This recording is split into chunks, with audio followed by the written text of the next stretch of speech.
It's going to be a journey like no other.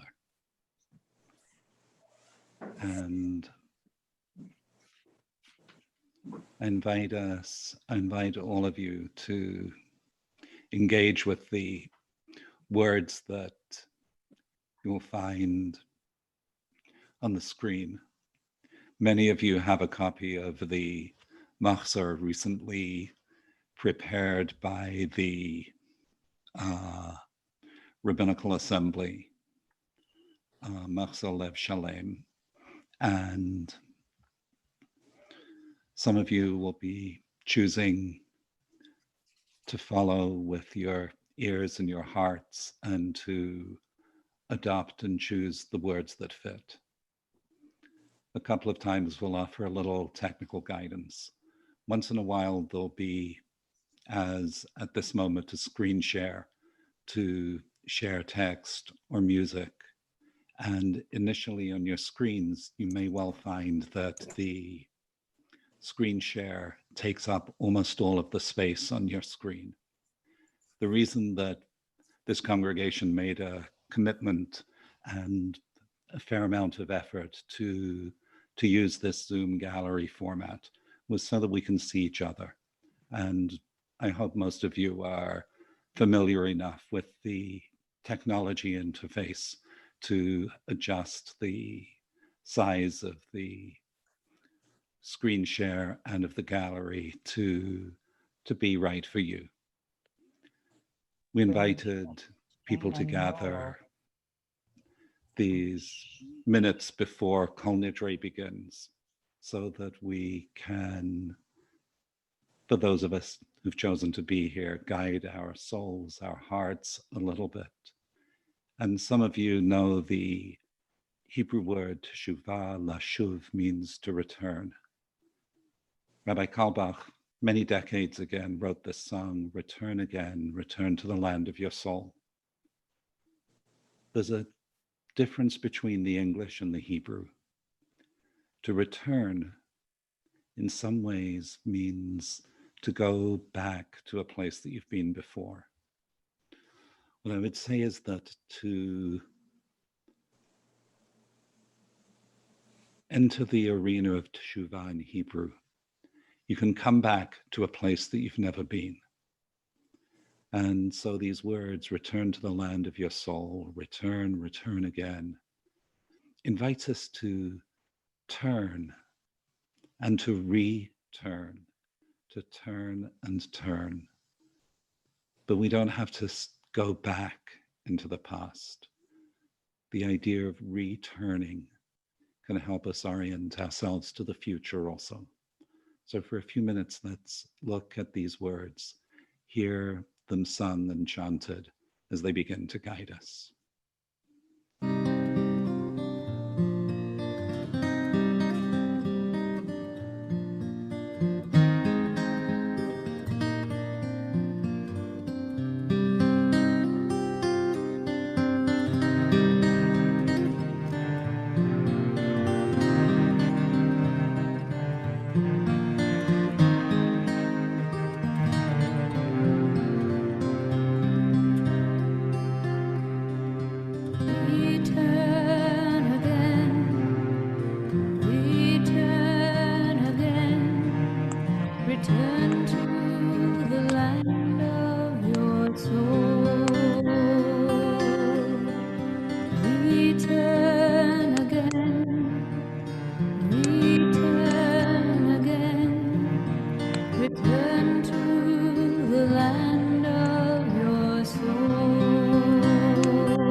what you are, return to who you are, return to where you are, born and reborn again.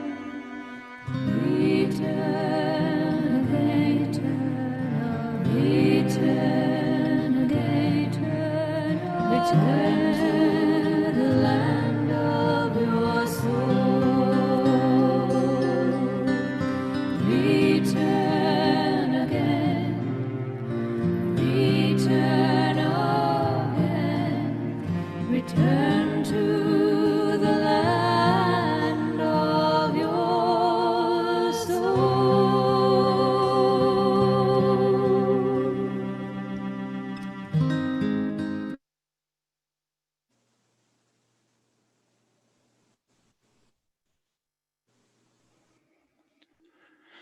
We approach the strange ritual, the strange text of Kol Nidrei. The best story I know to introduce this is a story of one of the truly great Jewish thinkers of Germany in the late 19th, early 20th century. His name was Franz Rosenzweig. He was a gifted philosopher, academic, and after completing his doctoral degree, he was offered an appointment, as every graduate student hopes, as an assistant professor. There was one small detail. He needed to convert to Christianity, and his family were extremely assimilated. It's unclear from the records I've seen if he even attended Hebrew school. And he said, sure, no problem. But then he thought to himself, just one thing. If I'm going to enter the church, I'm going to enter the church in some way coming truly as a Jew. And like so many people do, he vaguely knew about Yom Kippur and Kol Nidrei. And he chose to go and attend a synagogue for Kol Nidrei. And he never left. Something about that one night, those couple of hours, changed him forever.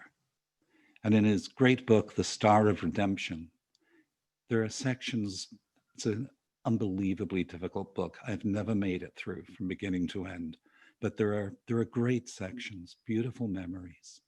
And he said he knew nothing of the words, but he said he recalled seeing these, says, almost souls, disembodied souls, almost escaped from the graveyard, wearing white kittel. There's a difference between white robes, which are a changing of the color of academic garb, and a kittel, which is a burial shroud. He said the Kol Nidrei brought him to that space of being a free-floating soul. The words of Kol Nidrei are arcane. I read a PhD dissertation recently, which devoted a chapter to each word of the list of different categories of vows. We do not read and chant Kol Nidrei to enter into the legal hair splitting that is part of the text. But we do hear it chanted 3 times. We know that a neder is a vow.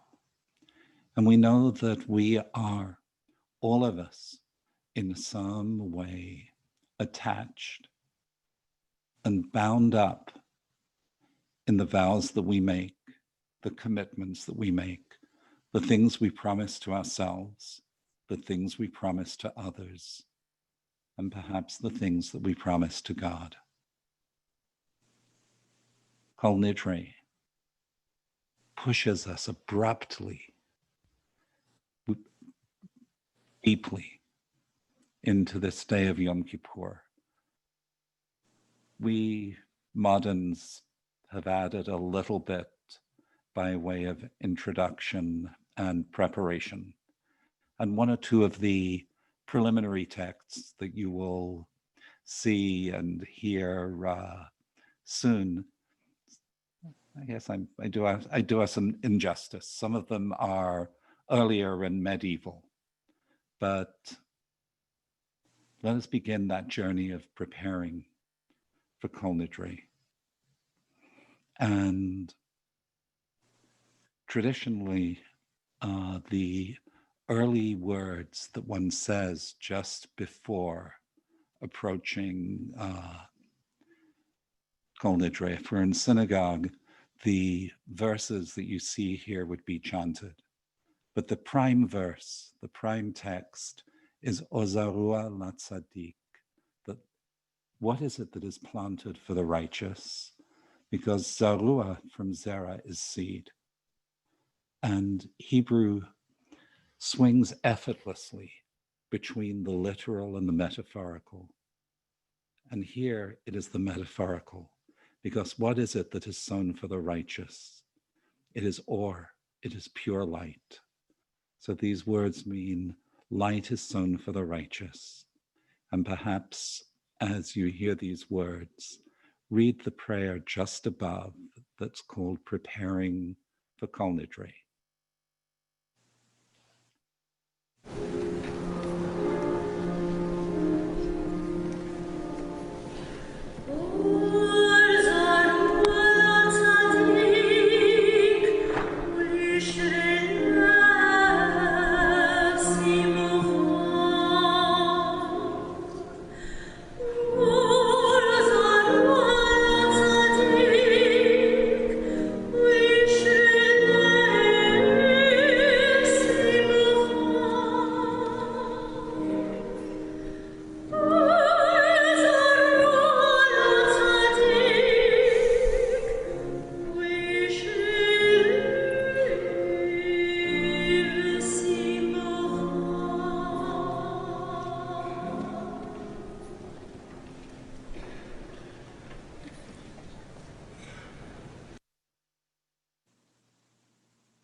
The seminary that I attended in London, as many of you know, also attended over the same years by my friend then and now, Rabbi Danny Gottlieb. Originally was founded in London and was called the Jewish Theological College. Rabbi Leo Beck of blessed memory was instrumental in establishing this college as a place to carry on within Europe the great traditions of learning that had flourished in Germany and in Central Europe. In 1935, Rabbi Beck composed this prayer. Peter. When Rabbi Beck composed this prayer in 1935, the situation in Germany was not a good one for people who were Jewish. And just as many of us think these are difficult times in America, so Rabbi Beck must have seen the difficult times in Germany. This is what he wrote, which our rabbi has selected for us. At this hour, the whole house of Israel stands before our God, the God of justice, the God of mercy. We shall examine our ways before God. We shall examine what we have done and what we have failed to do. We shall examine where we have gone and where we have failed to go. Wherever we have sinned, we will confess it. We will say we have sinned, and we will pray with the will to repentance before the Lord, and we will pray, Lord, forgive us. We stand before our God and with the same courage with which we have acknowledged our sins, the sins of the individual and the sins of the community. Shall we express our abhorrence of the lie directed against us and the slander of our faith and its expressions? We believe in our faith and our future. Who brought the world the secret of the Lord everlasting, of the Lord who is one? Who brought that? We stand before our God. Our strength is in God, with whom is the truth and the dignity of our history. And God is the source of our survival through every change, our firm stand in all our trials. Our history is the history of spiritual greatness, spiritual dignity. We turn to it when attack and insult are directed against us, when need and suffering press in upon us. The Lord led our fathers from generation to generation and will continue to lead us and our children through our days. We stand before our God. We draw strength from the commandments which we obey. We bow down before God, and we stand upright before all men. God we serve, and remain steadfast in all the changes around us. We put our faith in Him in humility, and our way ahead is clear. We see our future. Thank you so much.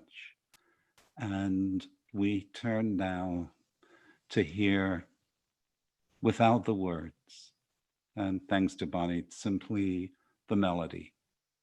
And accompanying it, you'll see on the screen, one more medieval reflective prayer that prepares us perhaps in a different way for turning in a moment to the words and melody of Kol Nidrei.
So in a moment, we turn to the traditional liturgy.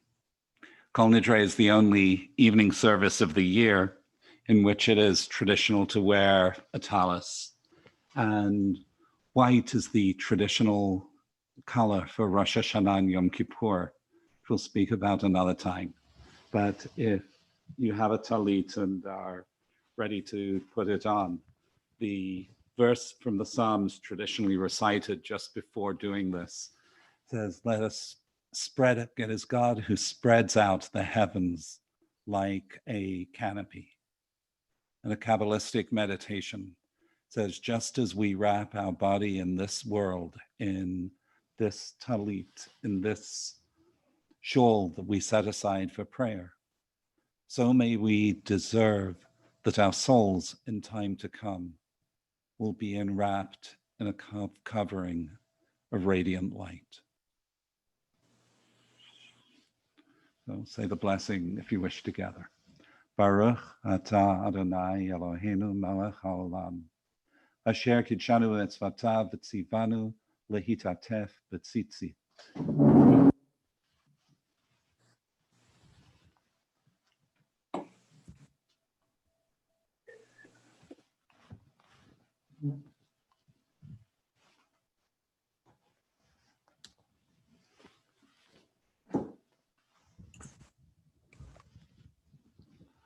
I think many have a copy of Machzor Lev Shalem, and we turn in the Machzor to the beginning of the traditional liturgy of Kol Nidrei. Some of you will have downloaded it electronically, and if there's anybody with us who does not have a copy, but wishes that they did, I think it is not too late still to acquire a copy. And maybe somebody could place in the chat window instruction on how that might be achieved. Were we in a sanctuary, we would have opened the ark, we would have removed Sifrei Torah, Torah scrolls, to serve as witnesses, to surround us. But then we would turn to the words and say, B'yeshiva Shalmala, with the consent of the gathering on high, Uv'yeshiva Shalmata, and the gathering below, Al Dat Hamakam, with the consent of the Holy One who is everywhere, V'al Dat HaKahal, and with the consent of the Kahal, this community, Anu Matirin Litpalel, Im Ha'avarianim, we are all permitted to pray with each other, with transgressors. B'yeshiva Shalmala, B'yeshiva Shalmata, Adat Hamakom, Ve'adat HaKahal, Anu Matirin Litpa'el, Im ha'avarianim.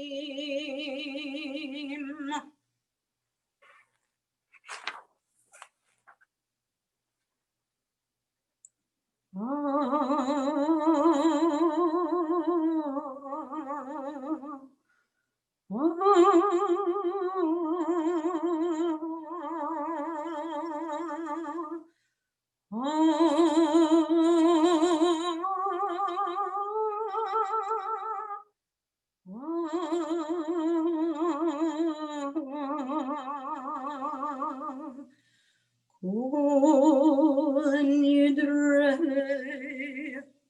V'yasarei, V'charomei, V'kinuyei, V'chinuyei, V'chinusei Shavot.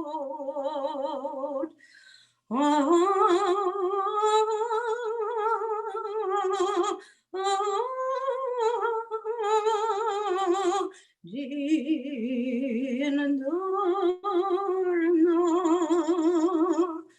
Reishtamana, Reacharimna, V'diasarna nafshatana. Meyom HaKippurim Ad Yom Kippurim Avoleinu Letova Kol Echon Yicherat Navehon Kol Echon Yehon Sharon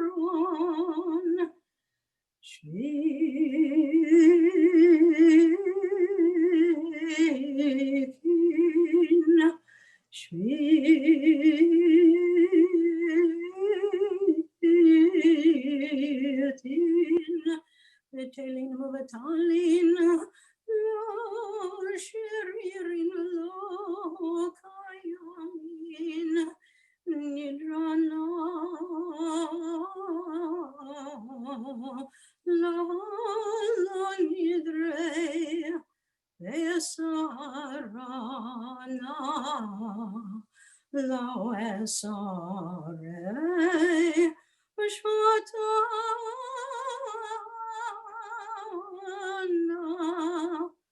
lo shevot.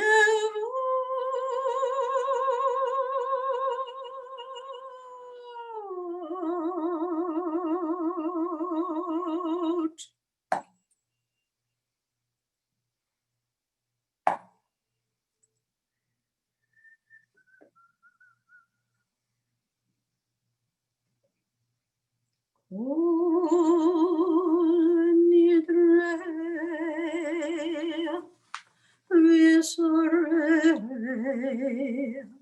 v'charmei v'konomei v'chinuyei v'chinusei u'shevot. Din darna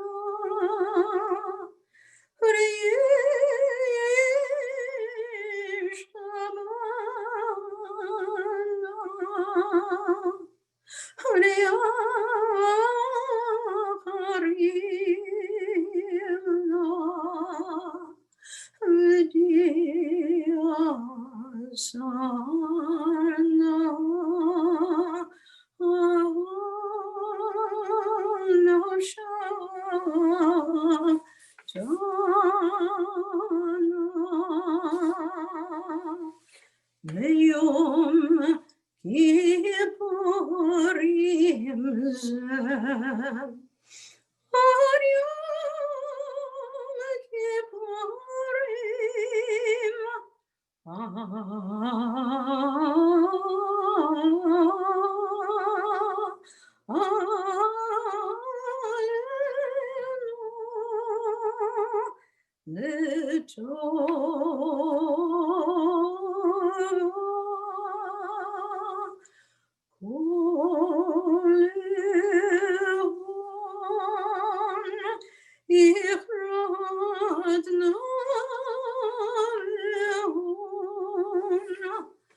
Kol Yehon Sharon Shvitin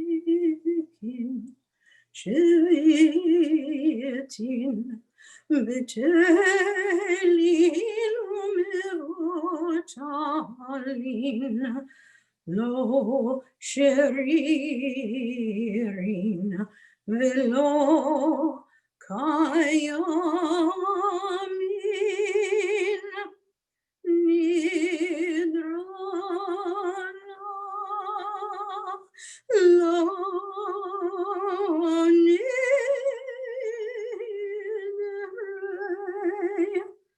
ve'esarana lo esarei v'shvatana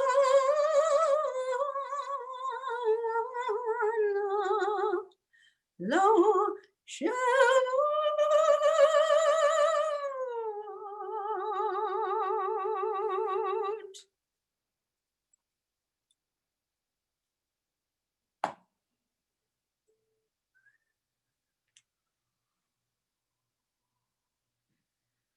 Kol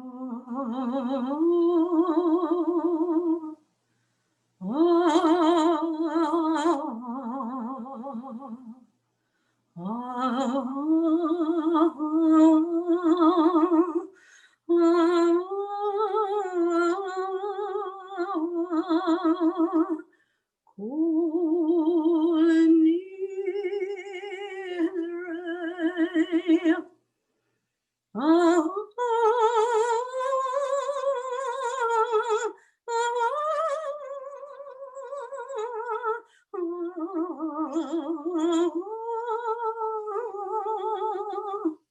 Ve'sorei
We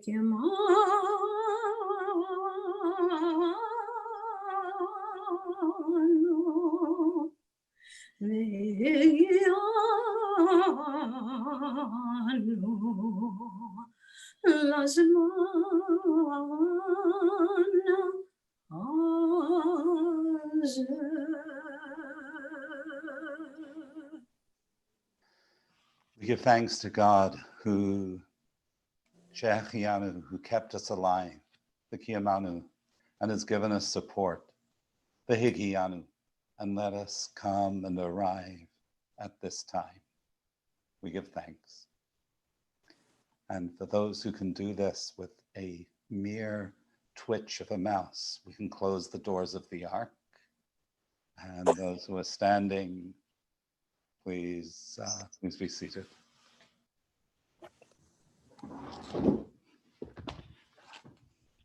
There are greater and smaller miracles.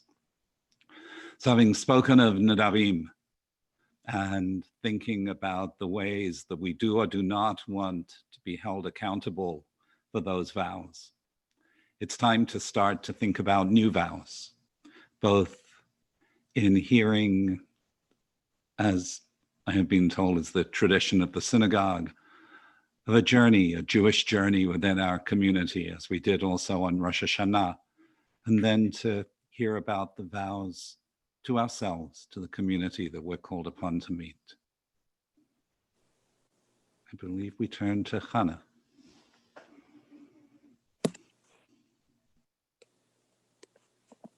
Hello, everyone.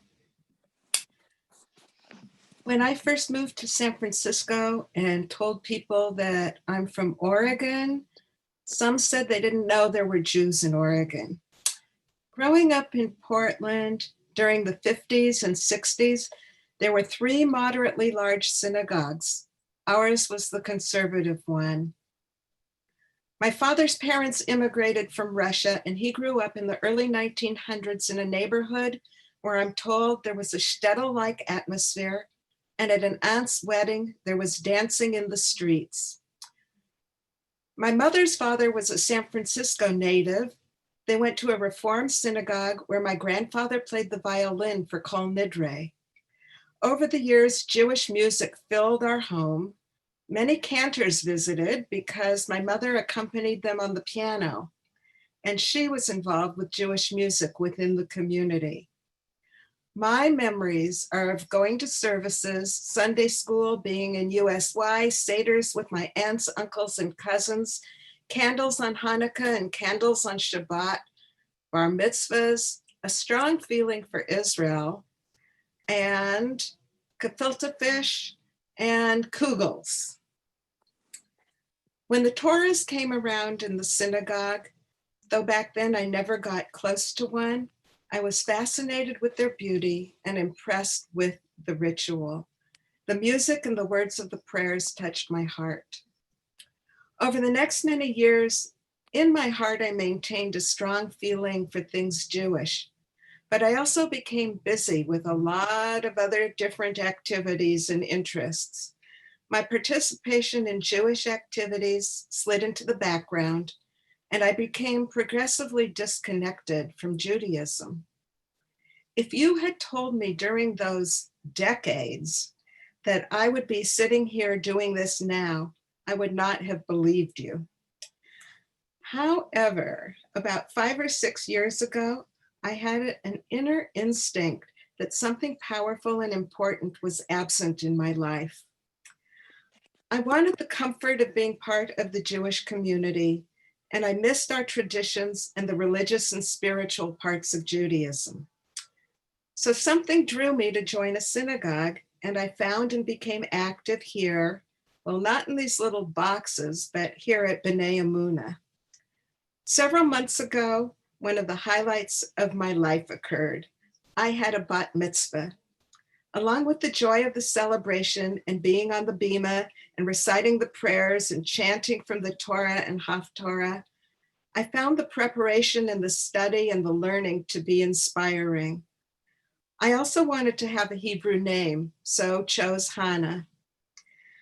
When my life's path led me to B'nai Emunah and I walked into our beautiful sanctuary and someone handed me a siddur and all you friendly people said welcome, it was as if a piece of me that was lost became found. And I intend to continue my Jewish journey. May everyone's fast be easy and your Yom Kippur be meaningful.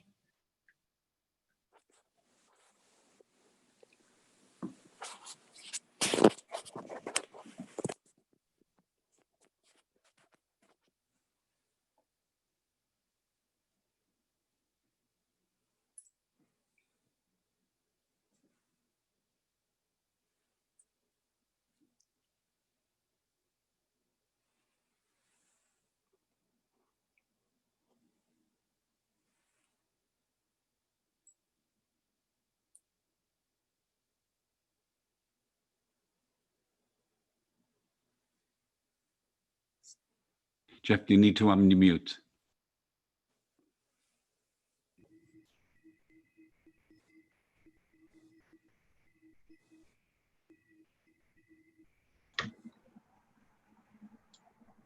I'd like to start by saying thank you to everyone who has made the High Holy Days so beautiful and meaningful. Special thanks to Rabbi Sammy Barth, to Cantor Linda Semi, to the choir, and to the tech team, Val Langmuir, Ken Mitchell, Grady Helkin, and John Wynn. And of course, to all of you for coming to pray and to learn together. Yom Kippur is essentially a communal experience, and each person contributes by being part of the congregation. B'nai Emunah forms a strong spiritual community because of your intention and participation. I also wish to thank Hannah for speaking tonight and sharing her story. B'nai Emunah really does change lives. We honor each person's Jewish journey and provide crucial community support. This support cuts two ways. We are here to provide spiritual, emotional, and sometimes physical support, especially during times of transition or crisis. To make this happen, we ask our members to support us with their time, talent, and treasure. Thank you to everyone who supports the community in so many ways. Tonight, we ask you specifically for your treasure. B'nai Emunah's and annual operating expenses exceed our operating income by many tens of thousands of dollars. We have been steadily eating away at our emergency funds, and we are on the brink of dipping into our endowment to pay our salaries and bills. We need your help tonight to keep us from going further into the red and putting our long-term financial future in jeopardy. If you appreciate the B'nai Emunah community, please give as generously as you can. You will soon see a link in the chat on your screen. Please click on the link and fill out the resulting form, which asks for your name, email, and the amount of your pledge. You can pay your pledge by cash, credit card, or stock. No gift is too small or too large. Sum Kal. We hope you have an easy, meaningful fast. Gemar Chatima Tova. May all of the B'nai Emunah community be sealed for a good year.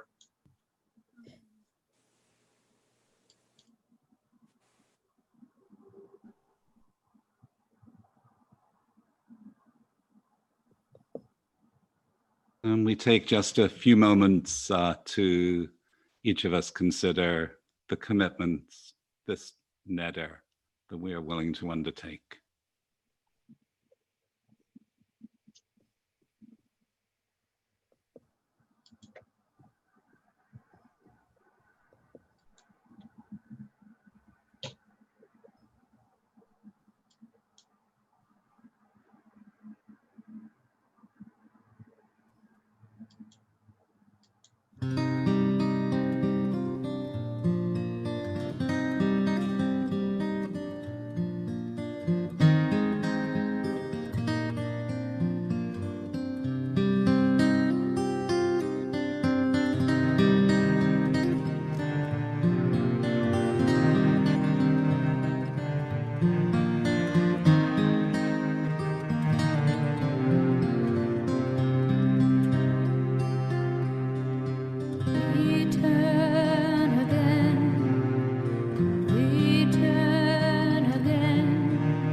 everything until now was the extraordinary preliminary of Yom Kippur.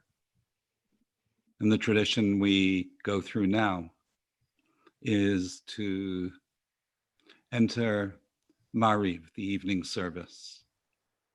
The words are only changed a very little bit here and there. They are the words of the evening service every day of the year. But the difference is in the melody. Rabbi Heschel, in his book, says you could always tell where we were in the Jewish calendar with a still early enough in Yom Kippur that I can get away with this, with a little moment and sniff of the aromas in the kitchen and a little hint of the leitmotifs and the melodies, the nusach in the synagogue. So as a congregation together, I invite us to join together for Ma'ariv as we move through the Siddur. Much of the service now will be from here. There will still be a couple of selections elsewhere. And for those of you following in the Siddur, we are on page 207. As I, acknowledging sins here and there, will forget to call out pages. I know a couple of other good folks will type in any missing page numbers into the chat box. So we will all be more or less in the right place. As you're able, willing, we stand for Baruch Hu on page 207.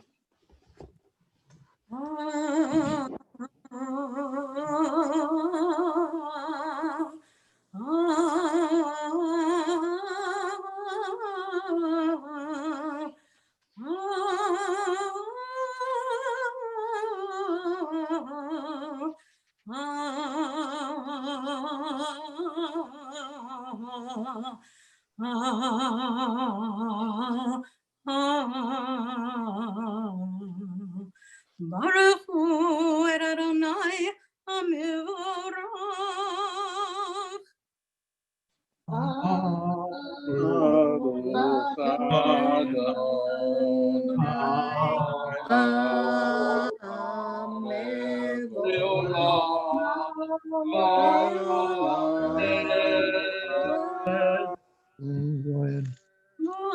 Baruch Adonai HaMevorach Le'olam Vaed. Please be seated. We're still on page 207, 3 lines further down than we were. Mahavir Yom Maybe Laila Magdil Ben Yom Uvein Laila Adonai Tzvot Shemo El Chai V'Kayam Tamid Yimolchan Aleinu Le'olam Vaed. Baruch atah Adonai.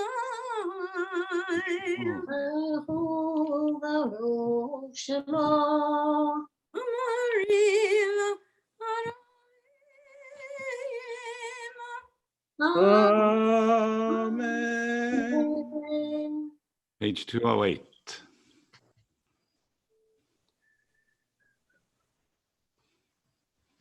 Havarulam Beit Yisrael Mechamecha Ata Havarulam Beit Yisrael Mechamecha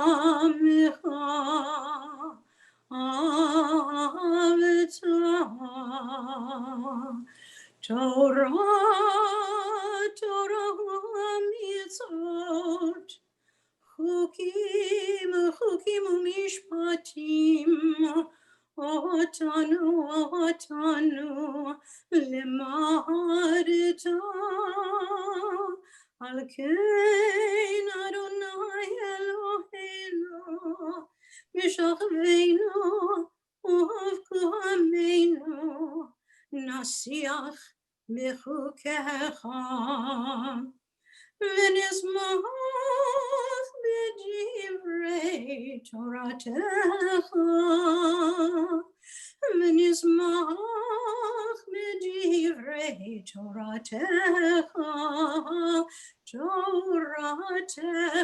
ובמצוותיך תורתך ובמצוותיך לעולם ועד כי הם חיינו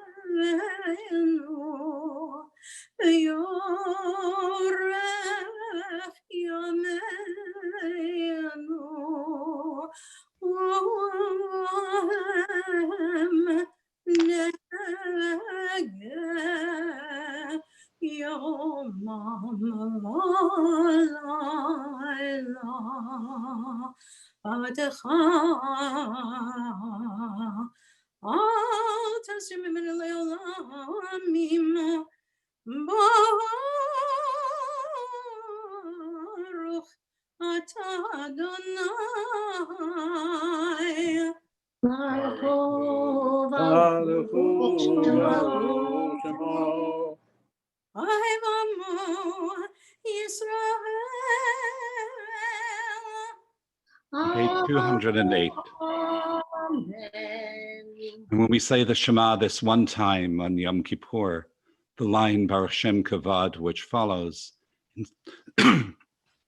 instead of being whispered, because traditionally it is recited only by the angels, on this day, when we don't eat or drink and take care of all kinds of other ephemeral physical things, we aspire to be a little more angelic. So these words are ours also. Shema Yisrael Adonai Eloheinu Adonai Echad Shema Yisrael, Adonai Eloheinu, Adonai Echad. Baruch Hashem Kavod Malchuto Leolam Avad Baruch Shem, Kavod Malchuto, Le'olam Va'ed.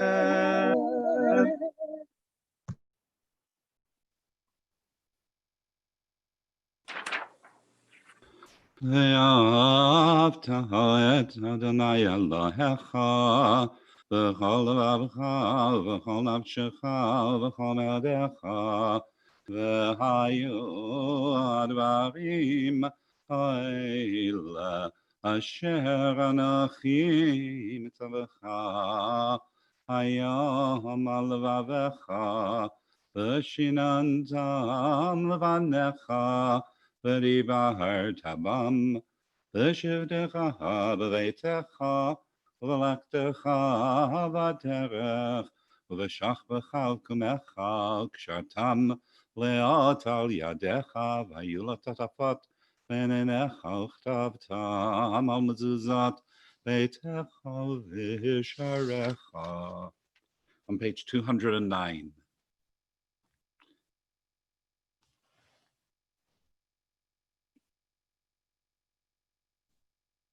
V'samtem et dvarei al levavchem v'al nafshechem. Place these teaching of mine. Let them be upon your heart, upon your mind, and the essence of your being. Kshartem otam leot al yadchem. Tie these so they are a sign upon your arm, and they make dividers between your eyes. V'limadtem otam et b'neichem.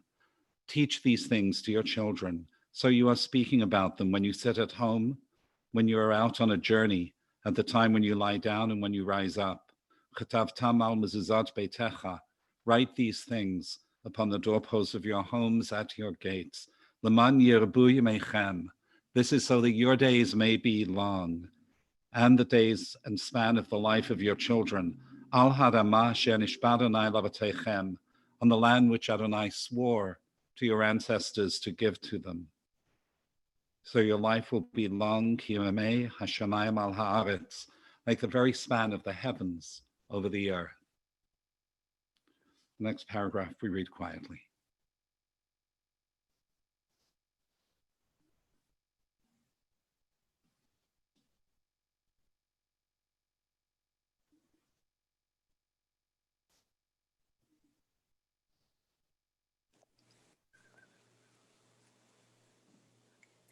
Adonai Elohechem Emet, Emet v'emunah kazot, v'kayam aleinu, ki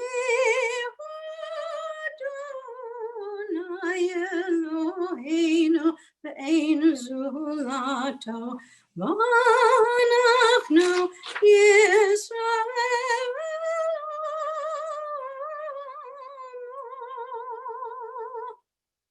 Page 210.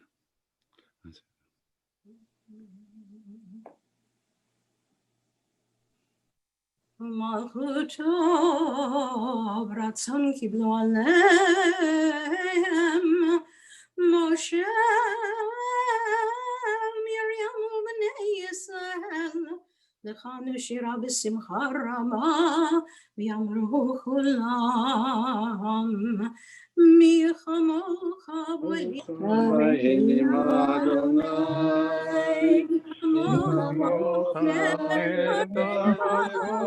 Kodesh,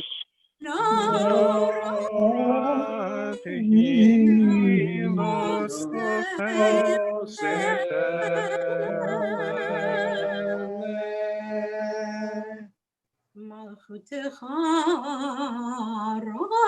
ravanecha Bokei hayom lifnei Moshe zeli anu ve'amero Adonai Eloh le'olam va'ed v'nehemar Yifadar Adonai et Yaakov Olam yachazak mimenu Baruch atah Adonai God Yisrael. Amen. And before we continue in the Siddur, it is customary, especially on these days, to punctuate the words of the traditional prayer with poems and thoughts of our thinkers, our sages, our dreamers. These are words of my beloved teacher, Rabbi Lionel Blue of blessed memory, who had a profound intellect, which he hid and concealed, often behind the simplicity or seeming innocence of his words. So this was a short soliloquy of his that we hear, simply called Meeting God, which we aspire to in different ways.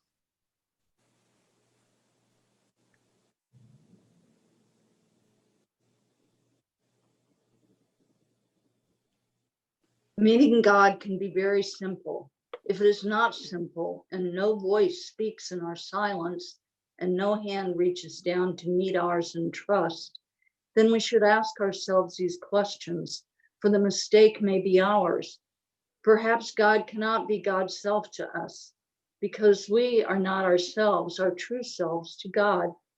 We've not prayed to God as we are, but as we feel we ought to be, or as others want us to be, or as what we think God thinks we ought to be. The last is the most difficult to unravel because it hides a confusion or a blasphemy. Perhaps God meets us and we do not recognize God. God may speak to us in a chance remark we overhear, through a stray thought in our mind, or by a word from the prayer book that resonates in us. Perhaps the side door is the only door we have left open to God. The others we defended and barred, So God must steal into us as a thief in the night. Perhaps we do not like what God says, but are frightened to say so, and so pretend we never met God, and indeed could not meet God, for God is only an idea. The avoidance is natural because in the sight of God, our success can seem failure and our ambitions dust. Perhaps we are satisfied with our lives and do not want to meet God.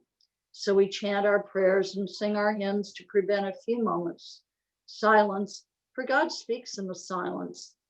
Perhaps we have not allowed God to judge us because we have already judged God and anticipated God's word. God may love us more than we know. God may know us better than we know ourselves. God may still surprise us. Perhaps we are frightened where God may lead us. God may send us from our Father's house. God may bring us to the wilderness. God may let us wander in it for 40 years. God may ask us to find our security and what we cannot touch. Will God meet us courage equal to our need if we pray? Meeting God can be simple, but nothing can happen if we do not will it. If we search, God can be found. God will allow us to find God if we search with all our might.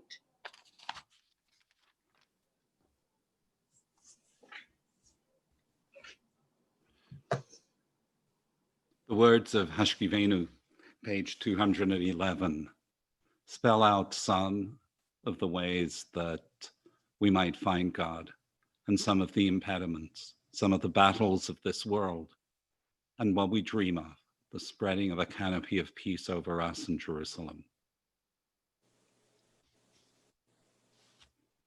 Hashkivenu Adonai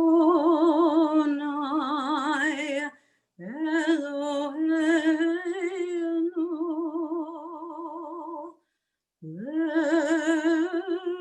Shalom.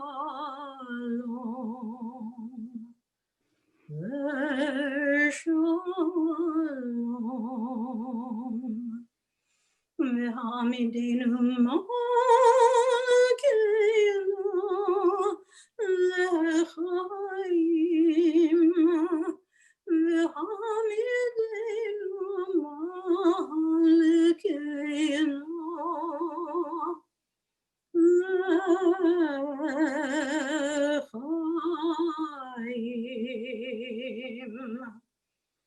L'chaim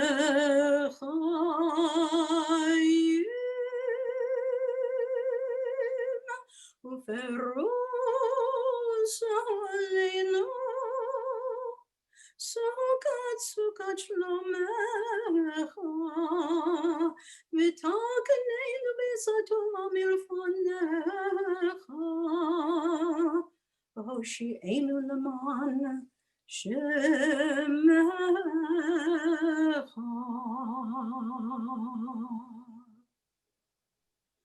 V'hagen ba'adenu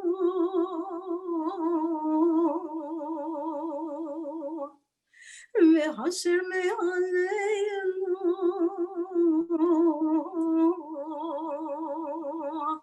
Oyevdeh b'mecher v'rav Oyevdeh b'mecher v'rav v'cher v'rav v'ya v'cher v'rav v'ya v'yagun v'haser sata milfaneinu u'me'achereinu u'me'achereinu v'haser sata milfaneinu u'me'achereinu v'tzel kinafecha tasjireinu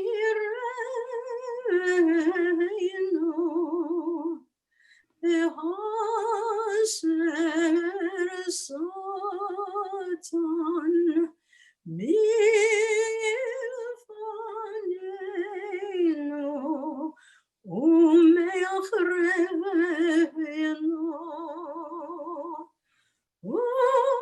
v'tzel kinafecha tasjireinu Nidreinu, Ki El Shamarenu Matzilenu, Ata, Ki El Melech Hanun V'Rachmata, Hanun V'Rachmata, Hanun V'Rachmata,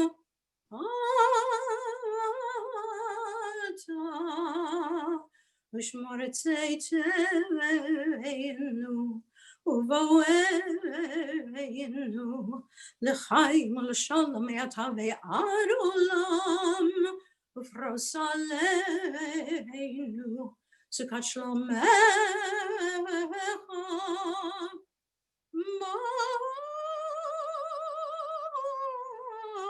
Baruch atah Adonai,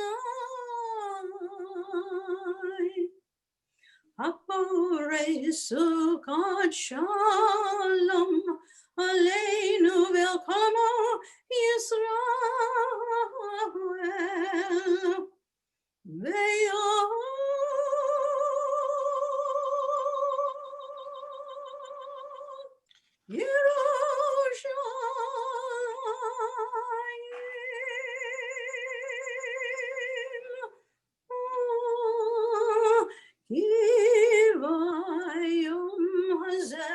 Yechaper Aleichem L'taherechem Mikol Hatoteichem Lifnei Adonai Titaru.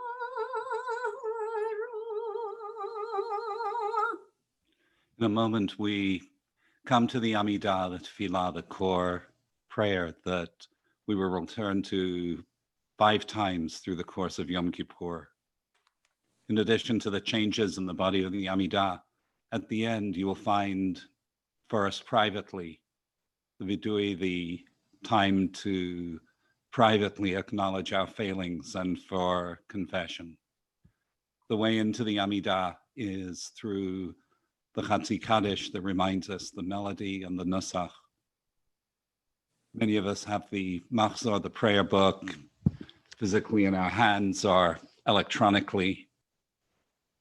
Some of you remember I often repeat the advice of Rabbi Sonny Herman of blessed memory, the rabbi of the synagogue in which I grew up, in which he said, if you close your eyes, you will find on the inside of your eyelids the words that you are called on to recite.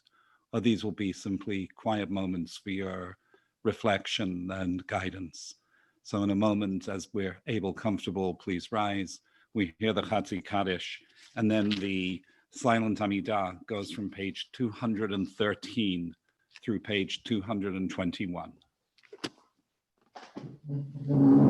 Yirkadash, Shemei Rabbah, B'almahad Yivrach Yirotei, V'yamlich Malachotei, B'chayechon V'yamechon, U'chay D'chol Beit Yisrael, B'hagal V'zman Karev, V'yimeru, Amen.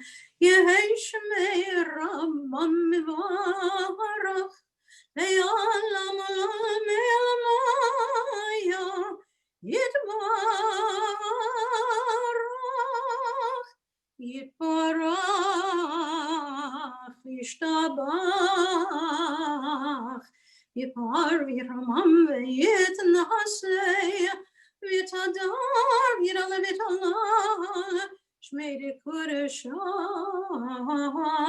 Richu Le'ela Le'ela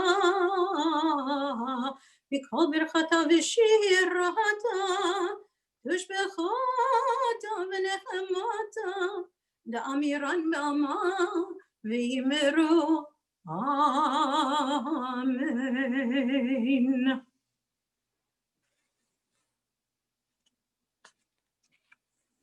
continue quietly.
If you're still in the silent tefillah, of course, please continue.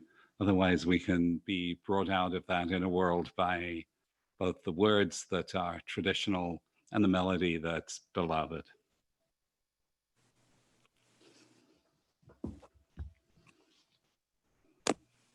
עושה שלום במרומיו. עושה שלום במרומיו, הוא יעשה שלום עלינו ועל כל ישראל, ואמרו אמן. יעשה שלום, יעשה שלום עלינו ועל כל ישראל. יעשה שלום, יעשה שלום עלינו ועל כל יושבי תבל. יעשה שלום, יעשה שלום, שלום עלינו ועל כל ישראל. יעשה שלום, יעשה שלום, שלום עלינו ועל כל ישראל. יעשה שלום, יעשה שלום עלינו ועל כל ישראל. יעשה שלום, יעשה שלום עלינו ועל כל יושבי תבל.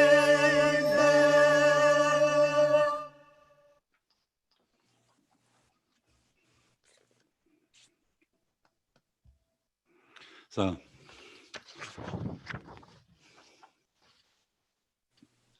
I have a tradition that goes back many, many years of telling a story, hopefully a story with a little bit of a message at the time of Kol Nidrei. Some of them have been contemporary, some Hasidic, sometimes the retelling of a Bible story. This is a contemporary story, and you might have heard it before. If you have, partly I'd say forgive me, and partly hang in with it, because there are different ways of understanding it. And it's a little bit about the inner world of religious communities, some of the different characters that inhabit our synagogues, our churches, our mosques.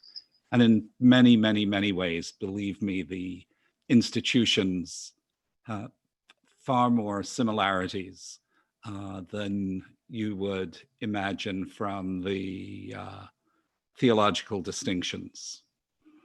The old story that introduces this is one that points the finger a little bit inside a synagogue. Story is told in some synagogue somewhere, far from southern San Francisco, far from California, but somewhere. Maybe you recognize the place. And it was the beginning of Kol Nidrei. No pandemic. The synagogue was crowded. Everybody was there. The tension builds up. And suddenly the rabbi is overcome, walks up to the ark, opens the doors, literally, actually wooden doors that get opened, not the click of a mouse, bows deeply to the ground and says, oh Lord, I am unworthy. I am dust and ashes. Then the rabbi picks himself up, closes the ark, and goes back to his place. A couple of seconds later, the chazan, presumably not to be outdone, comes and approaches the ark and opens it and exclaims also, oh Lord, I am unworthy. I am dust and ashes. And then stands up and closes the ark. And then the shamash, the caretaker, also comes to the ark and opens it up and says, "Oh Lord, I am." Just at that moment, the rabbi looks over at the chazan and says, "Now look who thinks he's just dust and ashes." So, and there's a certain resonance to it. We are a little quick sometimes to pull each other's chains.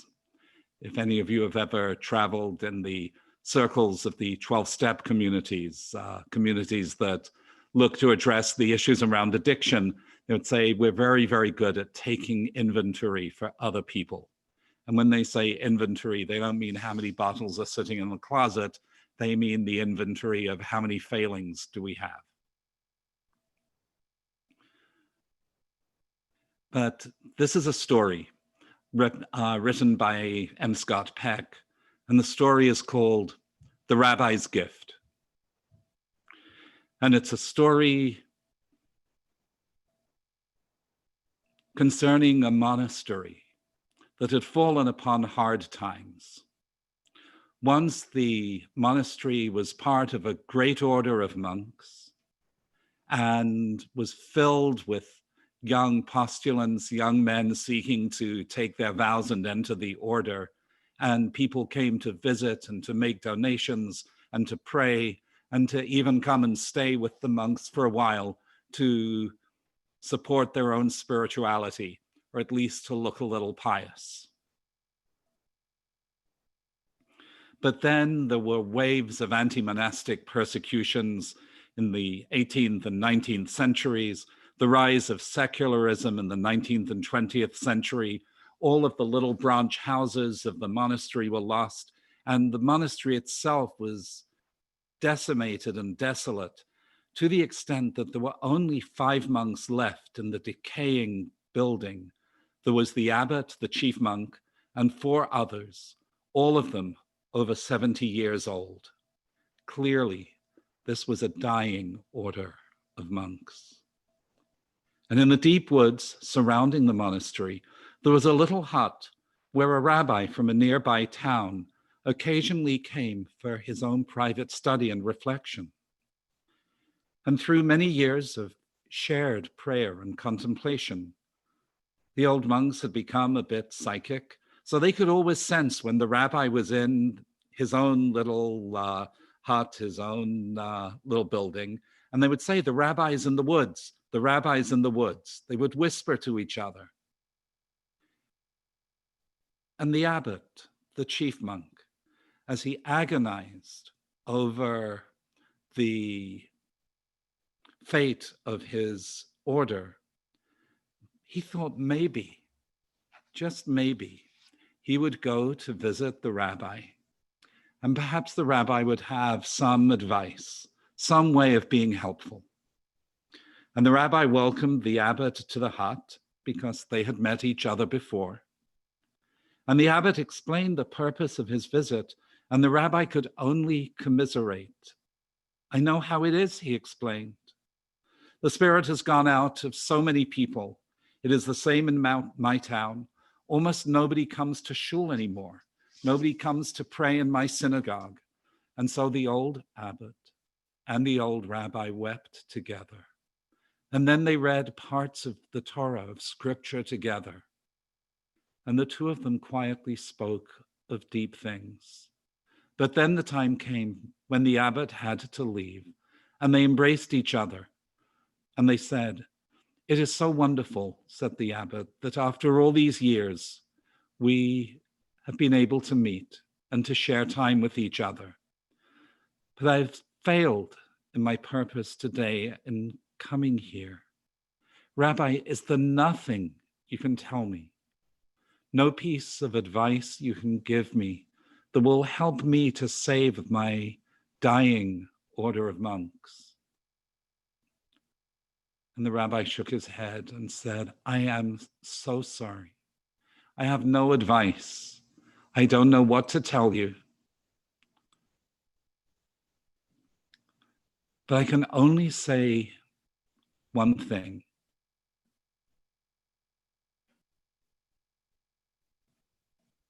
I can tell you that among your circle of monks, the Messiah is one of you. When the abbot returned to the monastery, his fellow monks gathered around him and they asked, "So, what did the rabbi have to say?" He couldn't help, the abbot answered. "We wept and we read the scriptures together. But just as I was leaving," and this was a little cryptic, but just as I was leaving, he said that the Messiah was one of us, and I don't know what he meant by that. In the days and weeks and months that followed, the old monks pondered this, and they wondered to each other, was there any significance to what the rabbi had said? The Messiah is one of us. Could he possibly have meant one of us old monks here at the monastery? And if that's the case, which one? Do you suppose he meant the abbot? Well, yes, if he meant anyone, he probably meant Father Abbot. He has been our leader for more than a generation. But on the other hand, he may have meant Brother Thomas, because certainly Brother Thomas is a holy man. Everyone knows that Thomas is a man of light, but absolutely, the rabbi never meant, couldn't have meant Brother Elred. Elred gets crotchety and cranky at times.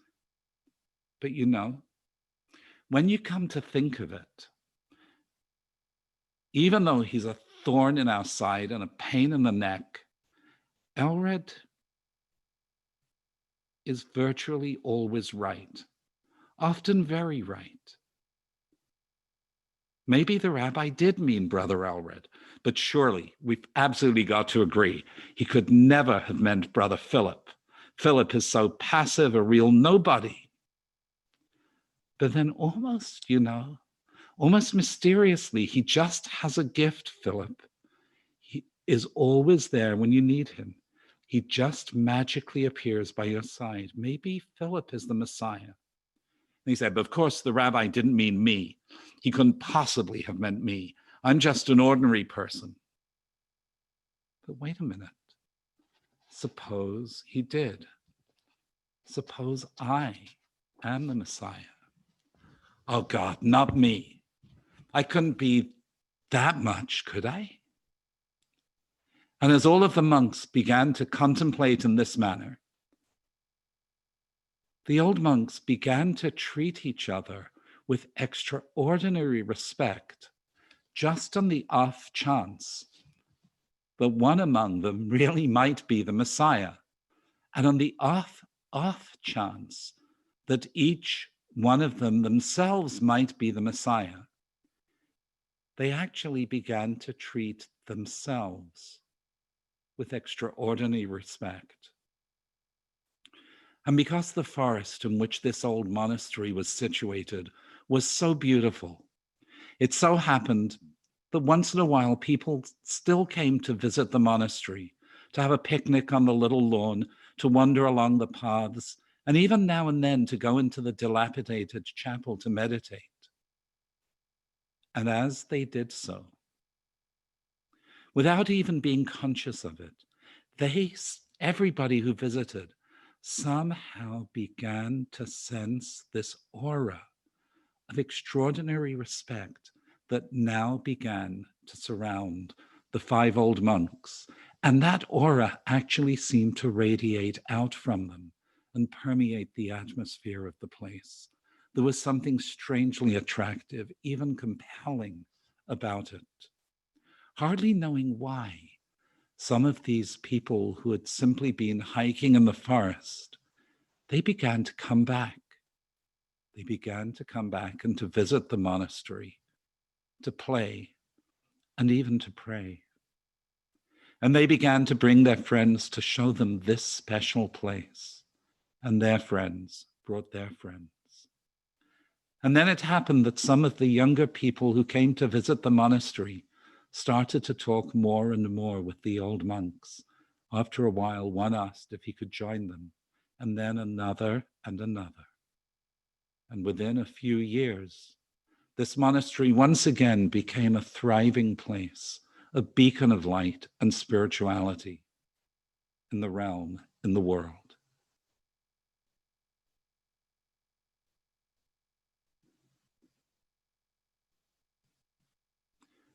I wonder how much we see ourselves in the characters in that story.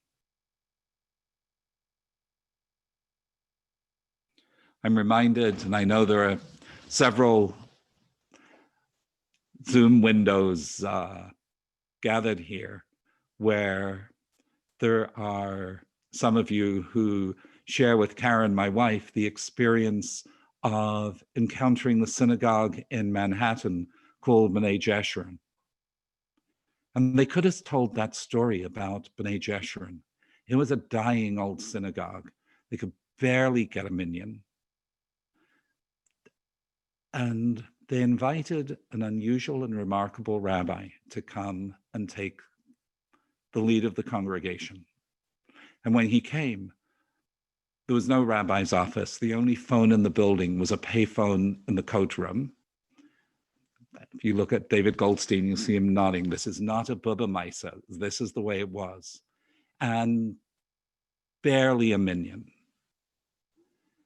And Marshall began to tell the truth, Rabbi Marshall Meyer, and he began to sing. And then there were 20 people on Friday night, and then there were 40, and then there were 80 and 100, because people started to tell each other, there is something going on here. And when there were, compared to where the shul is nowadays, when Karen, my wife, began to go, there were about 200 or 300 people showing up every Friday night. And then one Friday lunchtime, a really potentially tragic thing happened. The building was old with old architecture, and all the balconies just collapsed. No one was there, but had it been during services, people's lives could have been lost. And so then they started davening in a church down the street. And after a little longer, we would know that there were 2,000 people showing up there every Friday night, because the church had seating for 1,800, and there were people sitting in the aisles and standing at the back. What happened? First of all, there are more Jews on the Upper West Side of Manhattan per square inch than anywhere else in the world, because even in Jerusalem, the houses only go up 3 stories, but the apartment buildings on the Upper West Side go way up. But there are a load of other synagogues that did not have this phenomenon. What did they get right? My friend, Rabbi Rolly Matalon, who is one of the rabbis there now, says every Friday night, almost without fail, some group come up to him after services, this was pre-COVID, and they'd say, Rabbi, he says he can spot these groups. We're the ritual committee from congregation, yada, yada, yada, somewhere in America. Tell us the secret. Give us the music books. What are the tunes? And their music is all on the web, and they've published the books of music, but that's not where it is. What happened there was people were invited, inspired, and encouraged to care so deeply that their care and passion and commitment overflowed, and they started to bring their friends. It was a very hot single scene, but people would come to see who was cute, and then they'd stay and keep on coming and coming and coming. What happened there? And there are other stories of other synagogues and churches and mosques and monasteries and yeshivas that we can tell. There is a cycle. And I believe deeply that the story is precisely pitched at Congregation B'nai Emunah. This is a congregation established with emunah, with faith, from those who might have heard those words of Rabbi Leo Beck and escaped and traveled and found their way to a new world here. There's a congregation that has begun to find its way through into growing into the next generation and finding what are the things from the past to hold on to, and what are the things that are shimmering and unclear in the future to dream of. And it's not a comfortable place to be. You look in the mirror, you sit at meetings, you say, do we have to go this? Do we have to go this way? Why can't we be like everyone else? Why can't we have 300 families and a rabbi and a cantor, and we'll do this and we'll do that? Been there, done that. And it's time to dream again with emunah and with hope. And I cannot help but reflect also on what is it that surrounds us as I share this story and these words with you. What is in the world that we are looking at? My friend who perhaps we will invite here to visit, maybe this is a mirror image of that story of the rabbi's gift. My friend, the Reverend Dr. Bill Kondrath, is a consultant to synagogues and churches. He is ordained in the Episcopal Church. I call that the Church of England, but that doesn't fly so well in the US. And he was a dean at the Episcopal Seminary at Harvard. And his specialty is time of transition, understanding what goes on in times of difficulty. And he has worked with synagogues and churches and one mosque, and he says there is no difference. But what he says he has seen in his work over not only the last few months of COVID, but over the last 3 years, is that we do not, in churches and synagogues, we do not live in another dimension. We are not separated from the context in which we are embedded. Some of the virulence and vitriol, the vileness and the violence, the detestation and derision that is too prevalent in all kinds of arenas of discourse. They make their way into our sacred community. We cannot help it. Even if we build high the walls of a synagogue sanctuary, even if we protect the entryway into our Zoom gatherings, each of us, we live on both sides. We become contaminated by what we interact with. And in the reflections of mine that you can see on the synagogue's website, based on the Torah reading for first day of Rosh Hashanah, I spoke about the tone of voice. Hagar and Sarah and Isaac and Yishmael and Abraham, they never spoke deeply and truly to each other. They did not speak truly, and I believe they did not listen deeply. Yesterday, I mentioned the words of the prophet Hosea for Shabbat Shuvah. In times gone by, we were called on to bring animals to the temple, and animals for sacrifice we believed were what God wanted. But Hosea said, "K'chui machem dvarim." You don't need to bring animals and tangible things with you. "K'chu imachem dvarim," just bring with you words. Bring the right words, but bring your heart so that the words you say are the words that you find in your heart. Let words be our guide. We will say many, many, many words this day. Some of them we will stumble over.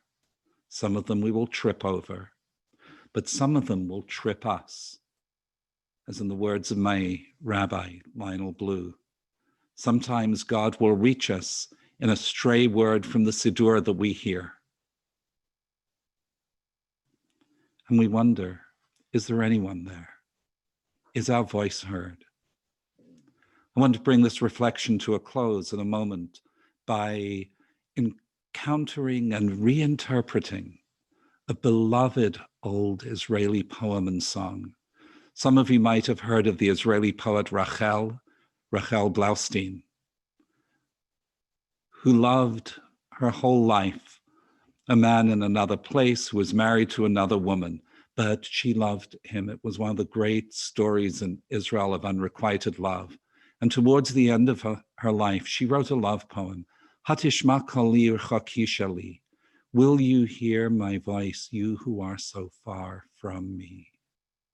Tevel Zo Rabbah, this world is so vast, but nevertheless, we encounter each other for a moment and then our paths separate, and we have a moment of encounter, and then we seek after it all our life, and we are bewildered. Lo yuchal limtzot asher avad. You can't find again that which you lost. But she promises, Achakeh lecha ad yichbu chayai. I will wait for you till my life flickers away. And my teacher, Rabbi Magonet, and this works way better in English than Hebrew, when it says, will you hear my voice, you who are so far from me? Take the words of this phenomenal poet, but imagine them directed not to a human beloved. Imagine them directed to God. Imagine this Yom Kippur, this day, that we make this journey to ask this question, Hatishma koli, will our voice be heard? Can we turn to whoever sits next to us in our family, in our home, whoever is in the little Zoom gallery box next to us, and to the divine? And can we pray that our true voice is heard? Because I can tell you with absolute certainty, because the Talmud says it, that the Messiah is one of you who are here today, the Mashiach. The Talmud says the Mashiach is always among us, potentially, but will be made real by the Spirit among us. It could be you. And how will we know? We will ask Hatishma koli. And what better way to hear it than the voices of our friends, Rabbi Gottlieb and Ricky. Hatishma koli, rechoki sheli. Hatishma koli, basher imecha. Kol kore be'oz, kol boche bidmi, ume'al hazman, nitzaveh bracha, tevel Zo Rabbah, udrachim marav,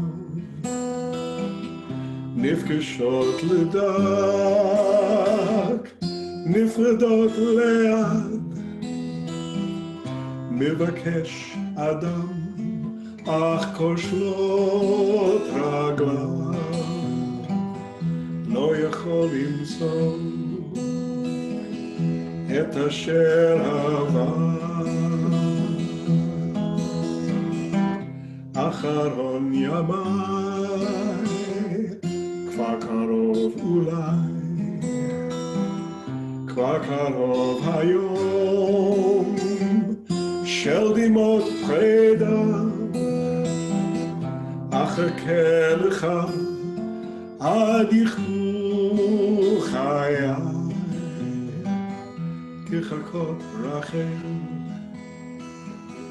כחכות רחל, לדודה תשמע קולי, לדודה תשמע קולי, לדודה.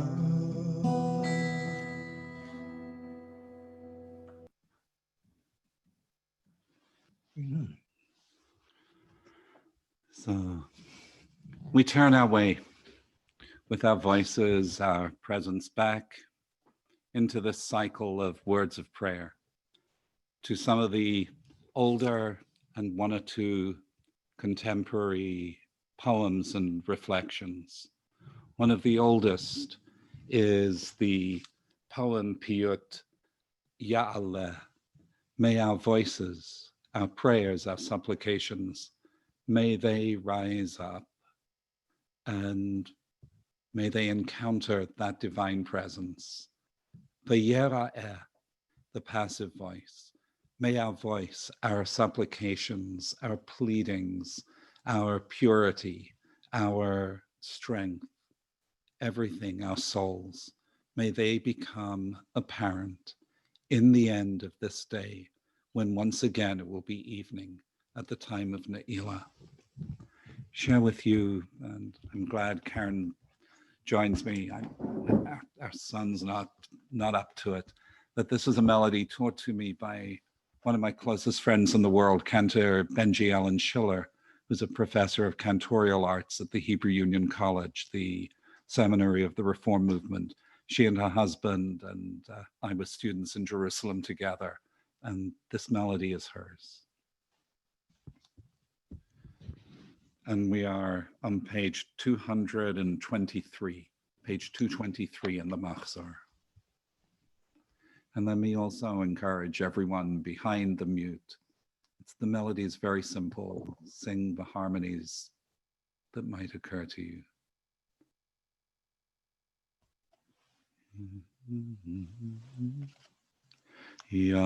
Ya'aleh tachanuneinu me'arav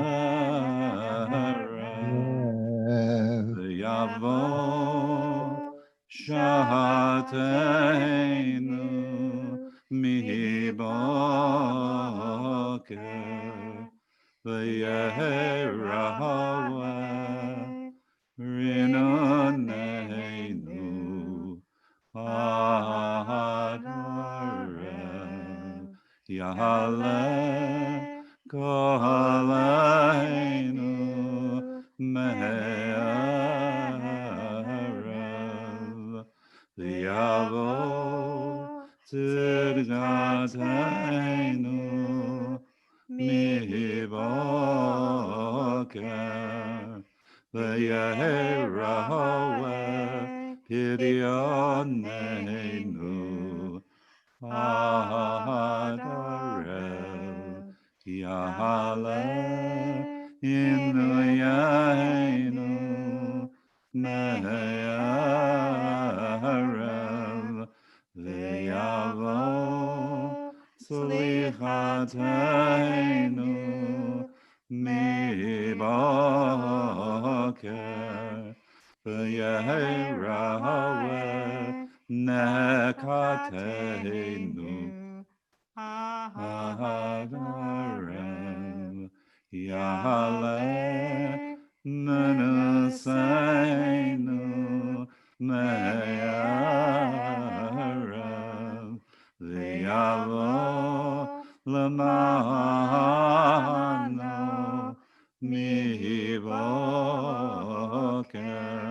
V'yeherawe Kipporeinu Adarev Ya'aleh Yishenu Me'arav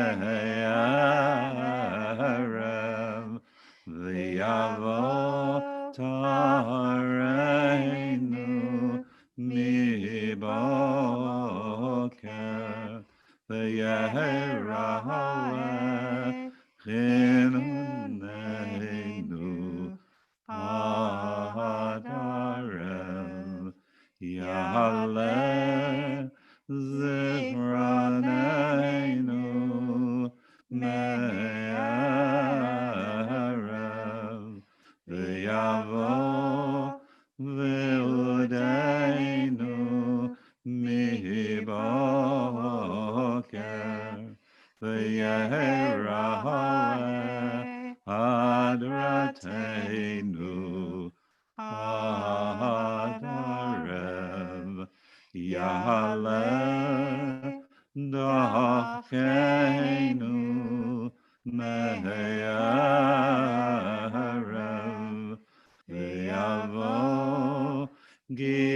Ilenu mi boker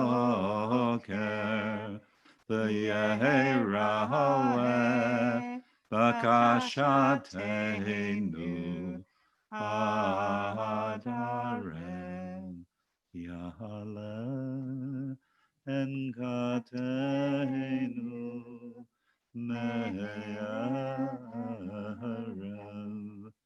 v'yavo elecha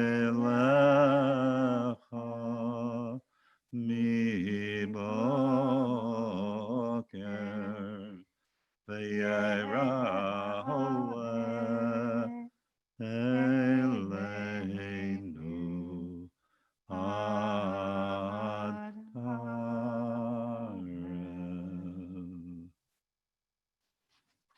We turn to page 225.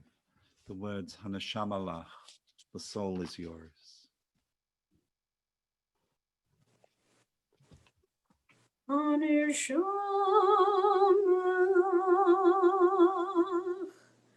Hanishamalach, Hanishamalach,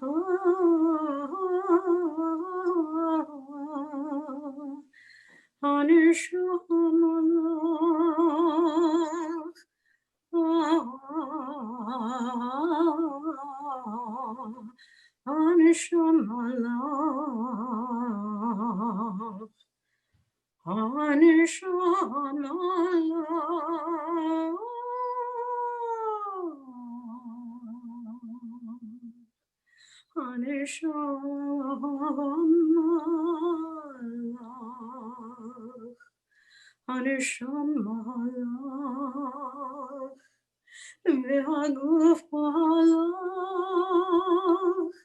chusa, chusa, alamalach,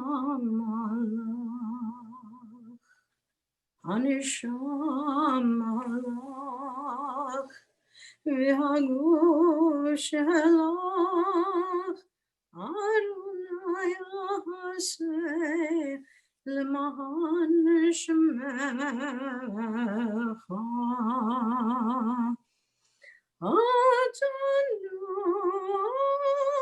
שמך על שמך אדוני יעשה למען שמך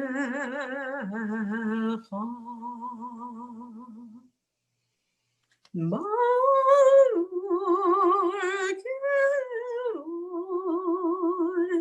כבוד שמך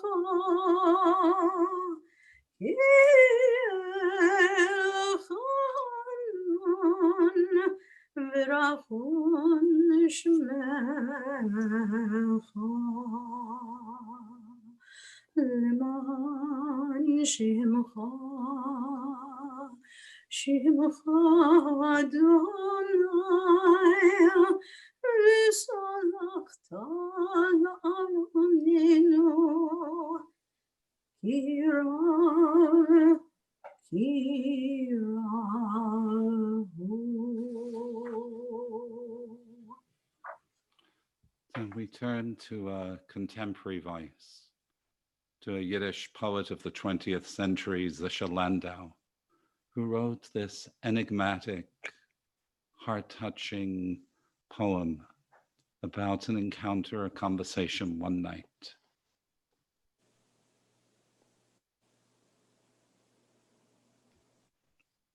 Jennifer.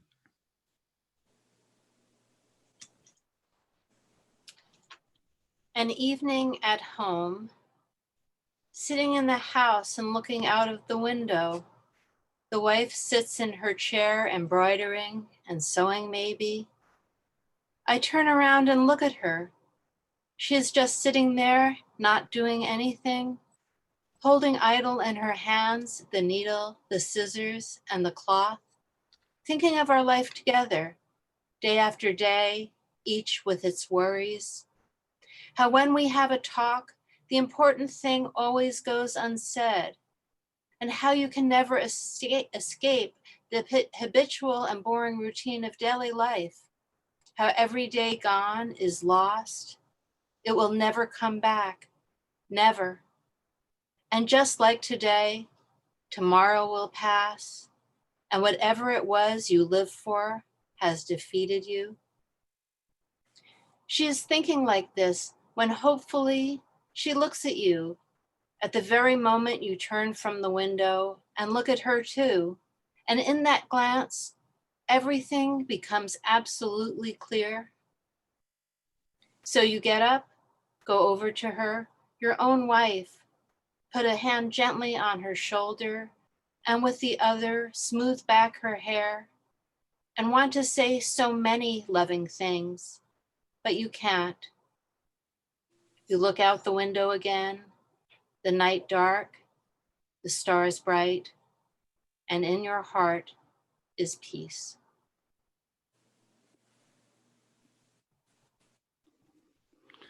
And we turn in the Machzor to the words that are a fitting coda to that poem. Slach lanu, forgive us. There are the things that we know and the things that we could not say that we wish we could. And for that inability, we also ask forgiveness. The bottom of page 229.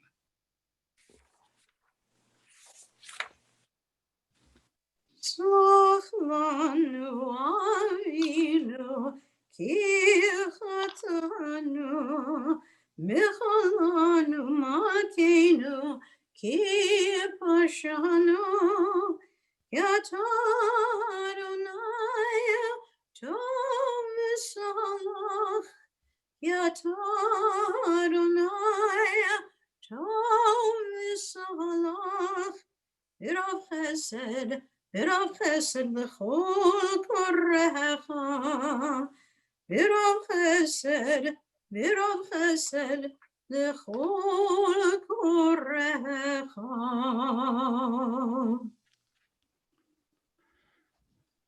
And we turn to one of the Spanish poets, Yehuda Halevi. Many of his poems run many pages. This one runs 2 verses and 8 lines. When you hear it, it leaps out of the 12th century into the 20th. On page 231, Ya anam tzacha, where will I find you?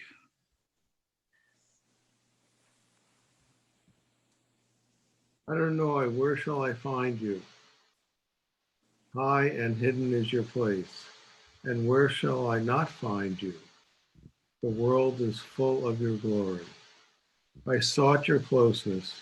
I called to you with all my heart, and going out to meet you, I found you coming toward me. Thank you. On page 232, we set ourselves back in the throne room in the presence of a reigning sovereign. The sovereign Melech Yoshev al Kisei Rachamim, the sovereign sitting on a throne, but a throne of mercy, robed in compassion, who forgives iniquity and looks over things year after year. And we come then to the biblical verse, the 13 attributes, El Rachum B'Chanun, the qualities of God. As we are able, comfortable, please rise. Again, page 232.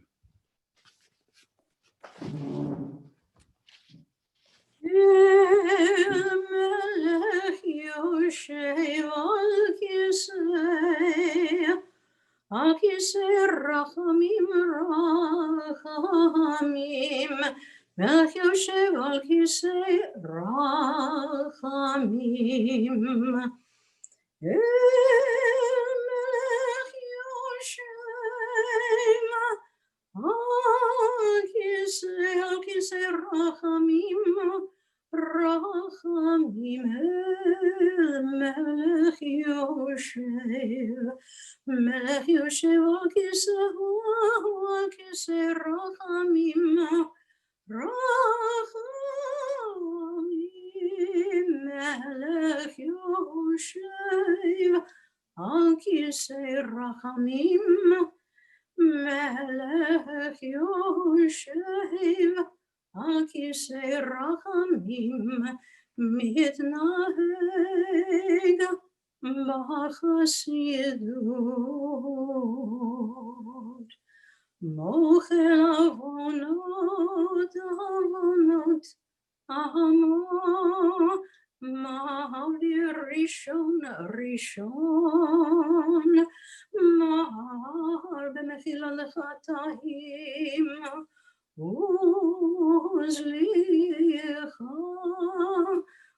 וסליחה,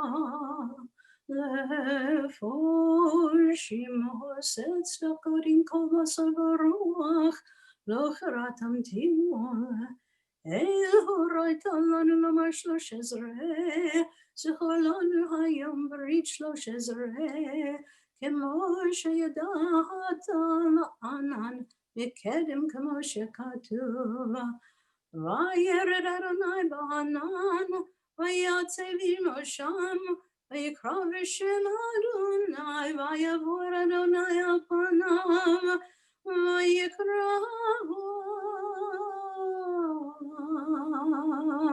אדוני, אדוני, אל רחום וחנון, ערך אפיים ורב חסד ואמת, נוצר חסד לא להפים, נושא עוון ופשע, וחטא ונקה, וסלחת לעווננו וחטאתנו ונחלתנו,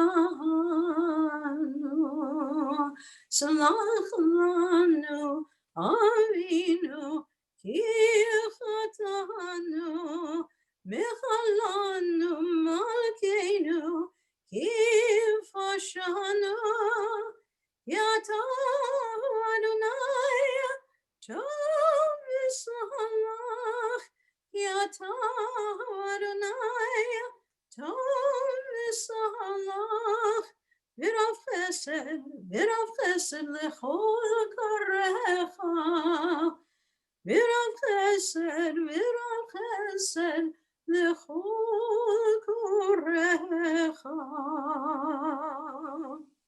On page 233, picking up that theme, Shema Kolenu, listen, pay heed to our voice. Shema, Shema Kolenu, Adonai Eloheinu, Chuz v'rachem aleinu, v'kabel b'rachamim v'ratzon et tfilatenu.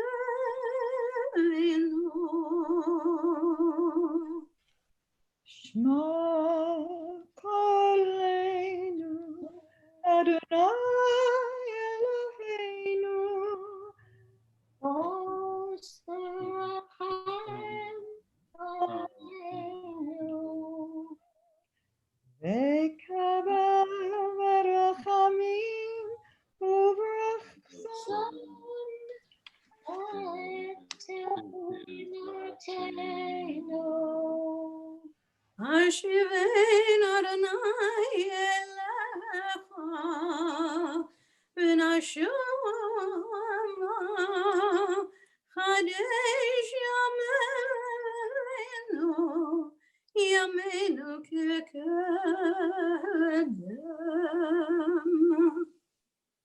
Hashvienu Adonai Elohecha, v'nashuva hatesh yameinu kekedem. Al tashlichenu milfonecha, v'ruach kanshecha, al tichach mimenu. Al tashlichenu leit zikna, kichlot kochenu, ככלות כוחנו אל תעזבנו,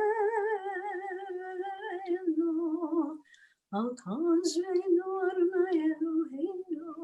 Al tashlichenu li'et zikna, do not cast us out into the time of being elders, as strength begins to weaken and abate. Al tazvenu, never abandon us. You can be seated. We turn to page 234, the reflection, we are your people.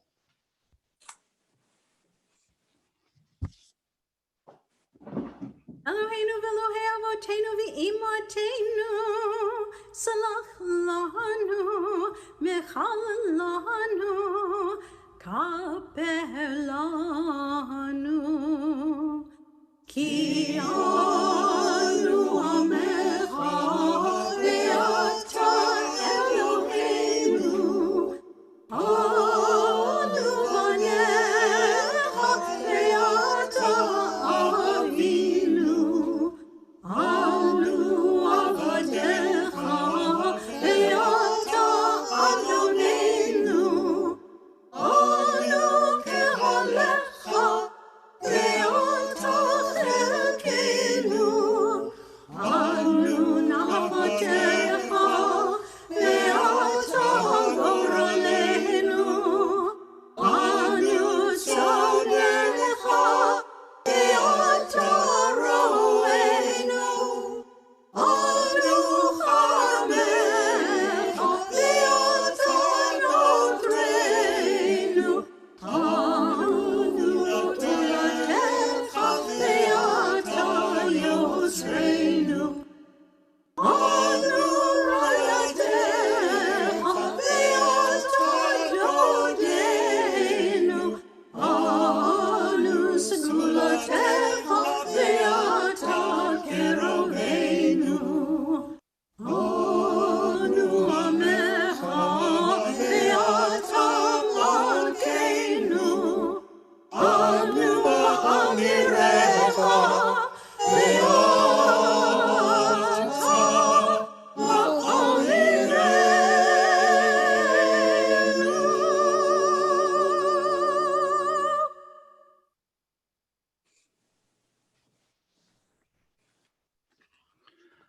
Anu azei panim, here the Machzor speaks about who we are. We are hard-faced, atarachum, but you are filled with mercy. Anu kshei aref, we have stiff necks. Atarach apayim, you are long-suffering. Anu milei avon, we are filled with iniquity. Atam alei rachamim, you are filled with mercy. Anu yamenu ketzel aver, we, our days are like a passing cloud. Vatahu shnatenu lo yitamu, it is you, your years, the span of your existence has no ending point. How can we come before you? Va'al titale mitchinatenu, don't hide away from our supplication, because we will not be so hard-faced, so stiff-necked, as to say in your presence, Adonai, the eternal transcendent, tzadikim anachnu v'lo chatanu, that we are righteous and that we never sinned. Aval anachnu v'avatenu chatanu, we know, we and those who came before us, we have indeed sinned. As we're able, we turn to the Vidui on page 235. As we can, please rise. Page 235. Ay, ay, ay, ay, ay, ay, ay, ay, Ashamnu, Ashamnu, Bagadnu, Bagadnu, Gazalnu, Ivanu Dofi, Ivanu Dofi, ay, ay, ay, ay, ay,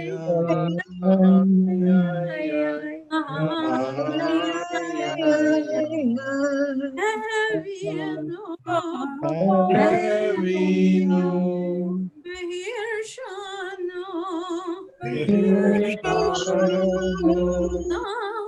Adnu,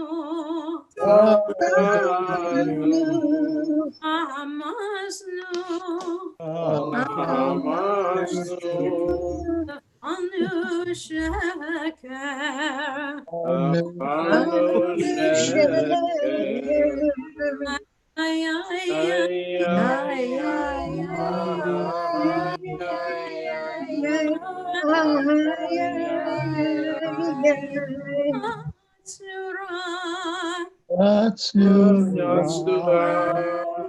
Izavnu, Izavnu, Atznu, Aranu, Iatznu, Niyatsnu, Ararnu, Saharanu, Avienu, Avinu, Ashanu, Ashanu, Ararnu, Aranu, Ishinu, Aref, ay, ay, ay,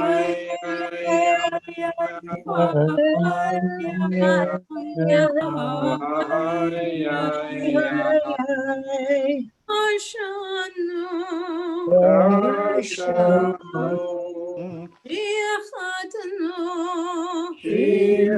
Yechatnu, Yavnu, Ahienu,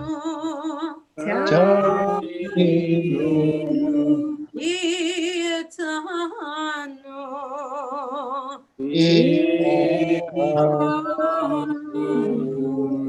ay, ay, ay,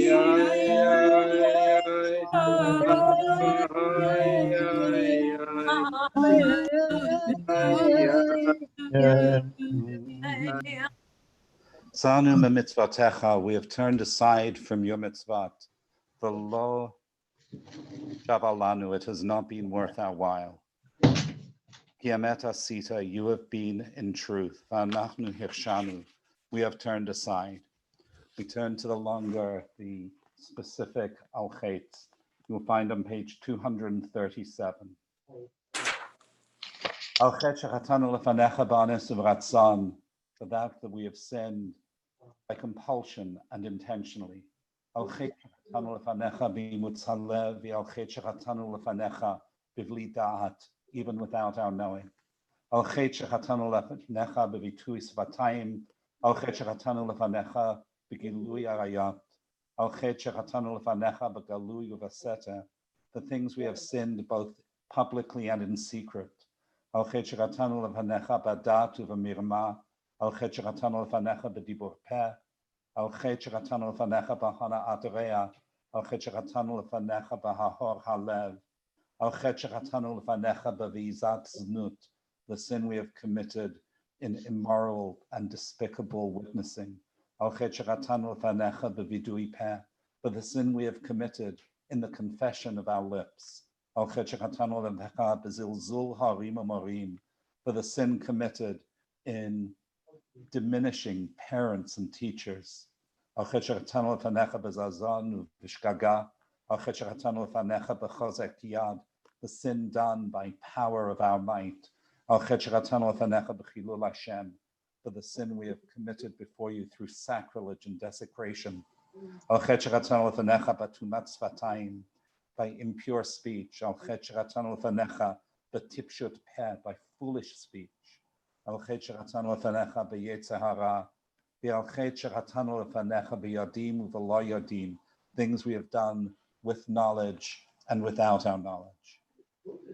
Ve'al kulam Eloah slicha, slach lanu mechalanu, haper lanu.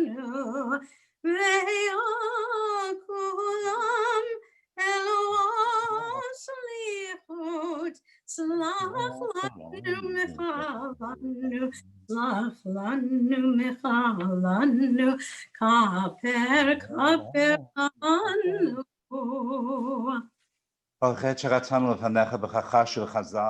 Things that we have done by denying and deceitfully. Through bribery.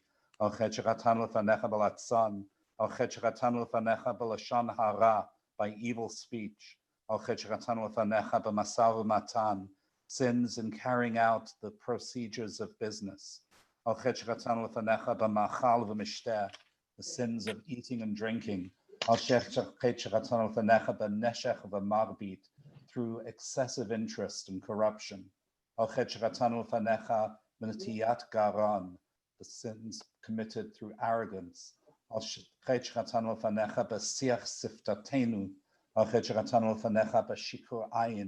By the haughty and arrogant glance.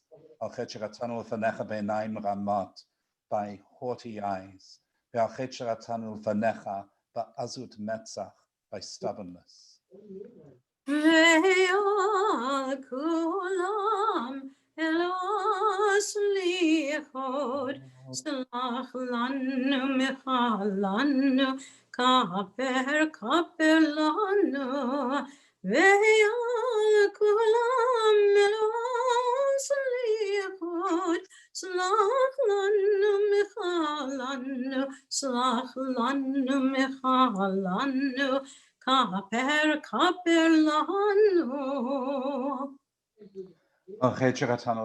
If we could all, by throwing off the yoke of our commitments, if we looked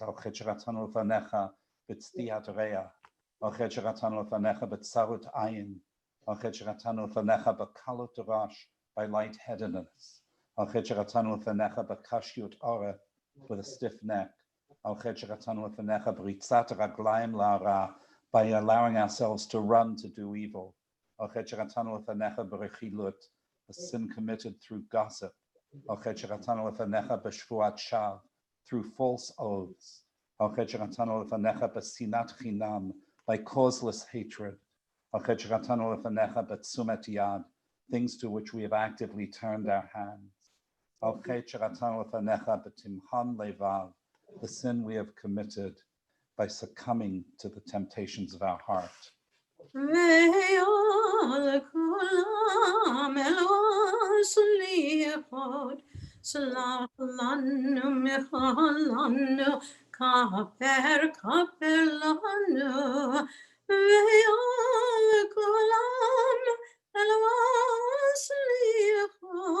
Slach lanu mechalanu, slach lanu mechalanu, kaper kaper lanu.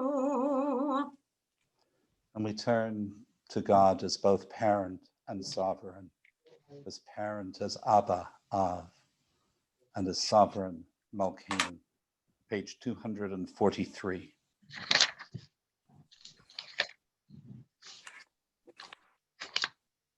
Avinu Malkeinu chatan lefanecha, Avinu Malkeinu ein lanu melech el ata, Avinu Malkeinu asay imanu leman shmecha, Avinu Malkeinu chadesh aleinu shana tova, Avinu Malkeinu batel me aleinu kol gzerot shah.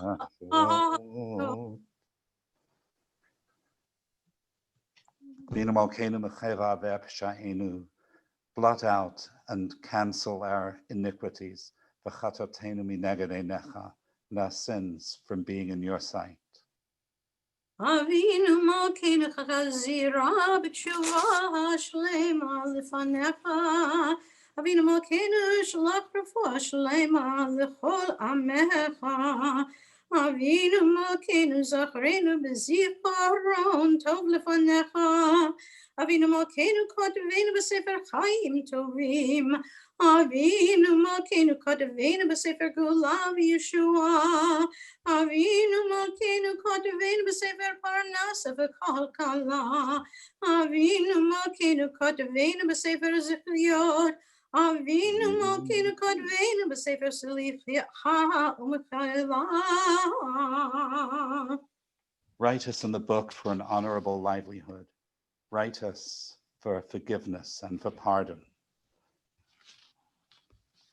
Avinu Malkeinu Esei Leman. We're at the bottom of the page. Tvuchim al Yehudecha. Avinu Malkeinu Esei Leman Ba'eva Eish Uva'Mahayim Al Kiddush Shmecha. Avinu Malkeinu Esei Lemancha Im Lo Lemanenu. Invite everybody to sing along from behind the mutes. Avinu Malkeinu, Choneinu Aneinu. Avinu Malkeinu, Choneinu Aneinu, Ki ein banu masi. Aseh imanu, tzedaka v'chesed. Aseh imanu, tzedaka v'chesed, ve'hoshienu. Avinu Malkeinu, Choneinu Aneinu. Avinu Malkeinu, Choneinu Aneinu, Ki ein banu masi. Aseh imanu, tzedaka v'chesed. Aseh imanu, tzedaka v'chesed, ve'hoshienu.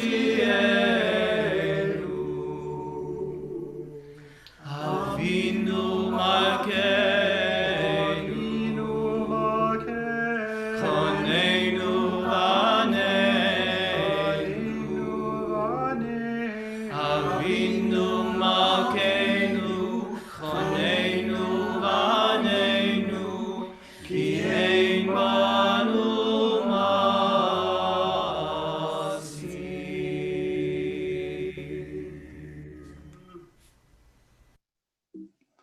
Page 245, the Kaddish Shalem. Yikra v'ikra shmira Amen. Almighty Baruch Yerutei v'yamlichachutei b'chayachonu v'yamechonu v'chayachol be'Yisrael v'agalav v'zman karev v'imro. Amen. Yehi Shnei Mavurah. Le'olam le'omaya. Yisborach. Yitbarach v'yishtabach v'yitbar v'yiromam v'yitnaseh v'yitadar v'yitalev v'yitalav shmei kodesha. Briach u'leila le'ela min kol birchata v'shirata tushbachata v'nechmata da'amiran be'alma v'yimro. Amen. Yikabat tzarhonu barchan chol Yisrael kardam v'vander shmaya v'yimro. Amen. Amen. Yehei shalom araba min shmaya v'chayim aleinu v'al kol Yisrael v'yimro. Amen. Amen. Oser shalom b'imramav u'yaser shalom aleinu v'al kol Yisrael. Shalom aleinu v'al kol Yisrael. Shalom Ve'al kol Yisrael. Ve'imru, Ve'imru. ve'imru, Ve'imru. ve'imru, ve'imru.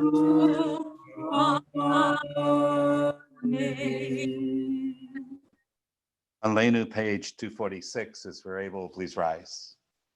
עלינו לשבח לאדון הכל, לתקן לו ליוצא ראשית, שלא עשנו כגויי הארצות, ולא שמן כמשפחות האדמה, שלא שם חלקנו כהם, וגור עלינו ככל המונם, ואנחנו קוראים ומשתחווים ומודים לפני מלך מלכי המלכים הקדוש ברוך הוא.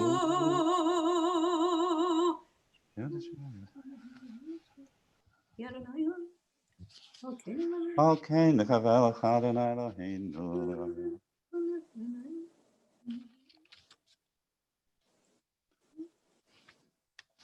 הכתוב בתורתך, אדוני ימלוך לעולם ועד,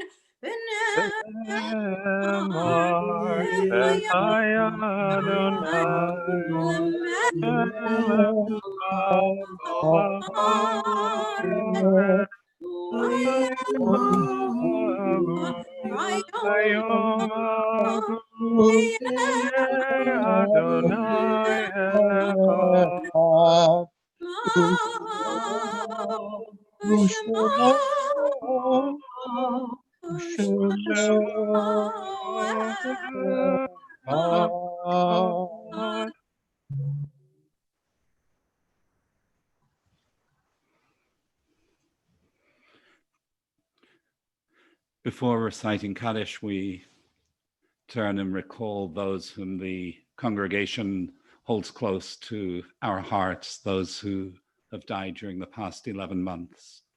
Of Myrna Davis, Ruth Hirsch, Josa, Rosalie Hansen, Gertrude Alexander, Trudy Sachs, Pat Curran, Sharon Lynn Mitchell-Scott, Florine Conkle, Connie Waxman, Annette Charlefew, Cantor Henry Dreyer, Carolyn Alsbrooks, Art Rosenberg, Shirley Green, Henry Hertel, Dorothy Kent, Ida Rodich, Robin Brasso, Terry Talia Rose, Arlene Salem, Davida Safer, Rosa Javaheri, Moses Rishin, and Ezra Rosa.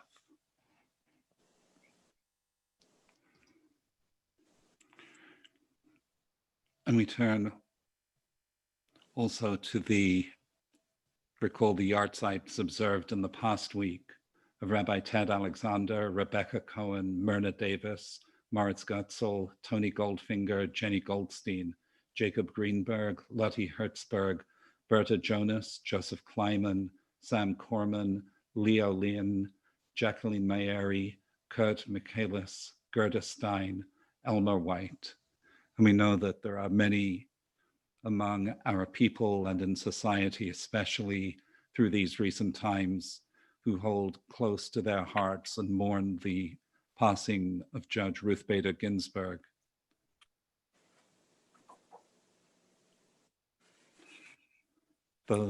Anyone who wishes, those in time of mourning, who wish, we turn to the Mourner's Kaddish, page 247. I invite people to unmute themselves so that we hear the traditional response to the words of Kaddish. And as in all of these responses, if we're a little out of time, a little mumbled and jumbled, or a little off key, that's how shul is meant to be. Page 247, the Mourner's Kaddish. V'yitkadosh Shemei Rabba Yalma Tivra Kirute Yam Malchutei Melechim Chayei Lechol Beit Yisrael Ba'agala U'Vizman Amen.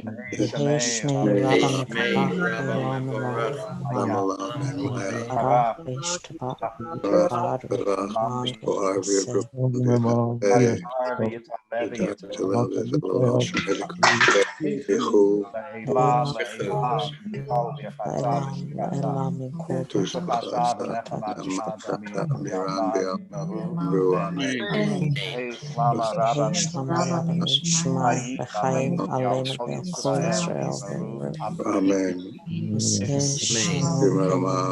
Yaseh Shalom. Shalom. Aleinu Kol Kol Yisrael. Yisrael. Imro, amen. Amen. Amen. Please be seated.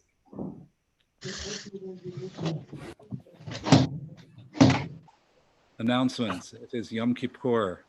For reasons surpassing my understanding, the Jewish people have never developed any consensus to observe and establish a second day of Yom Kippur.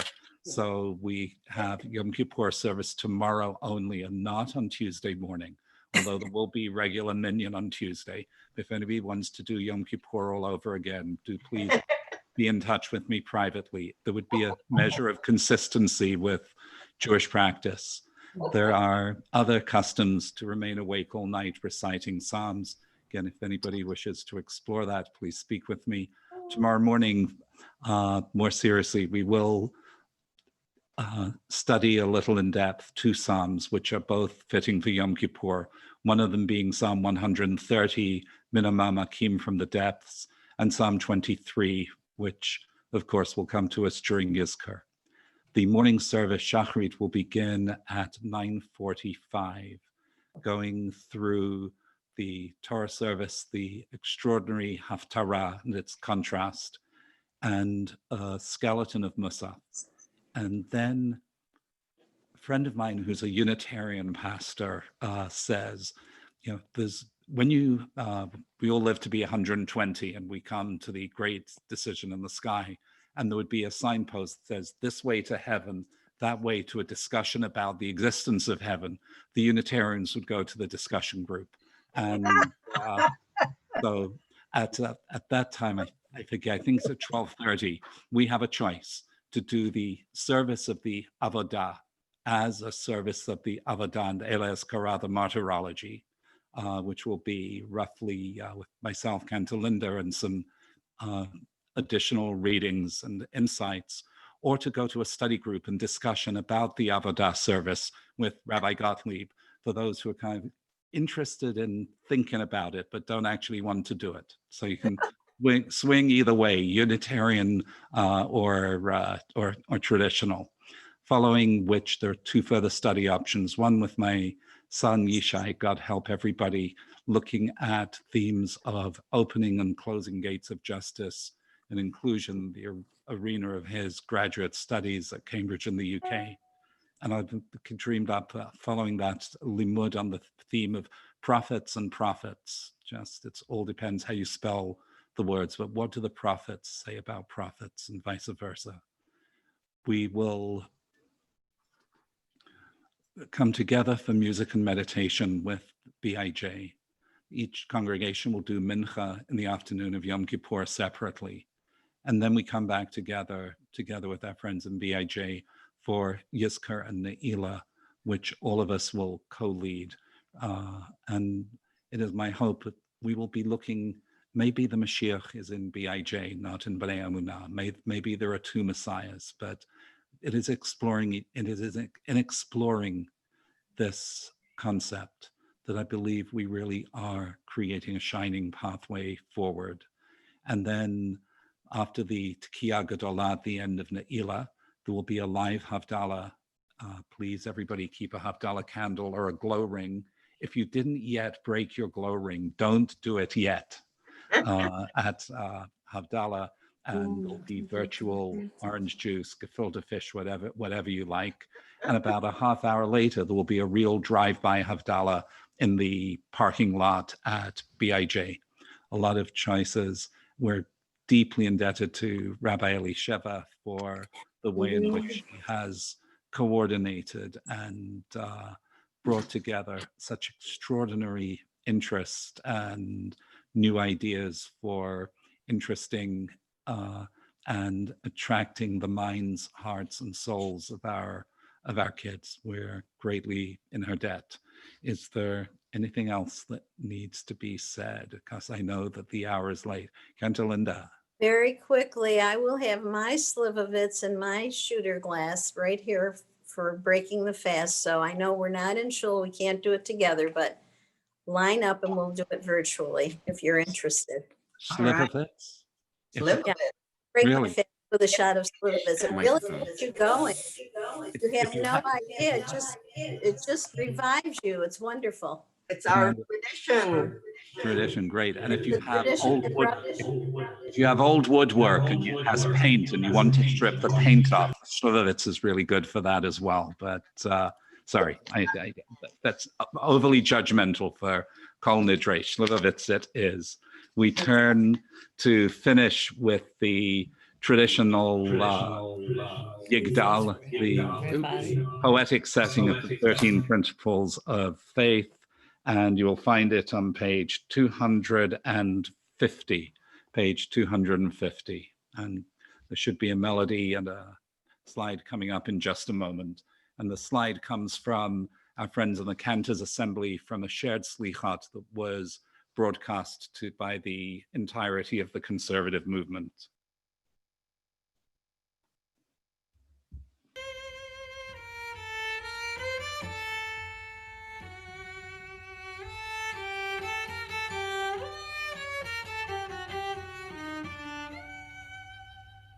יגדל אלוהים חי וישתבח נמצא וענת אל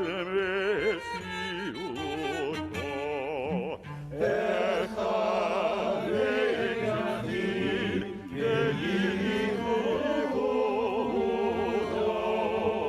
נעלם וגם אינסוף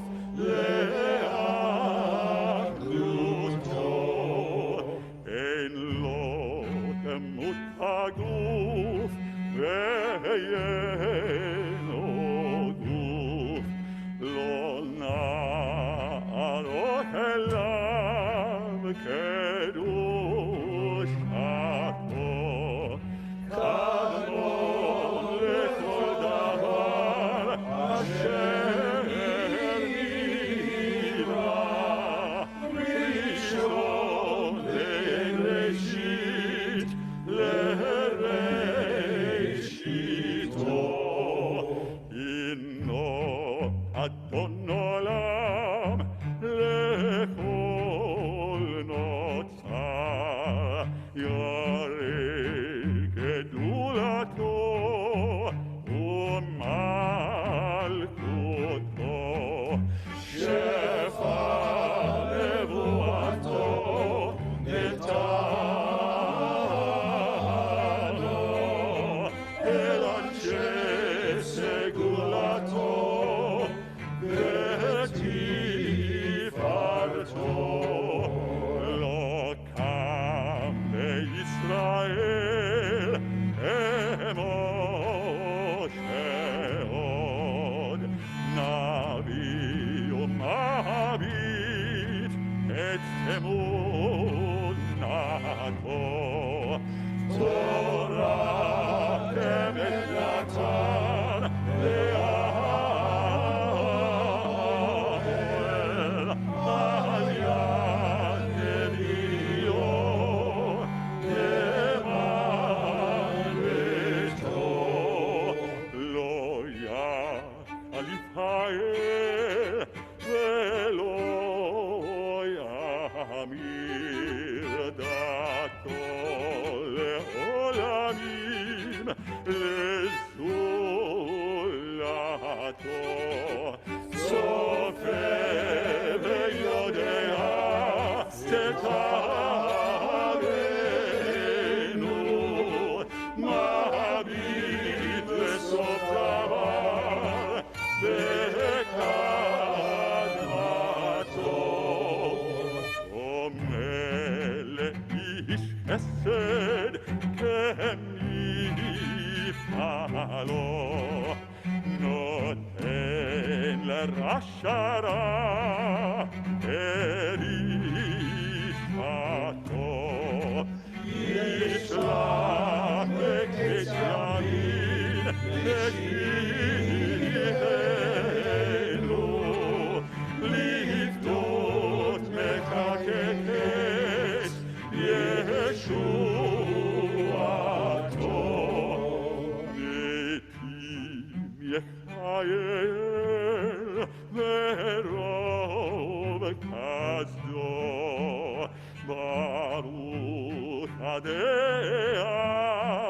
שם תהילתו. מתים יחייהם ברוב חדשות, ברוך עדיין שם תהילתו.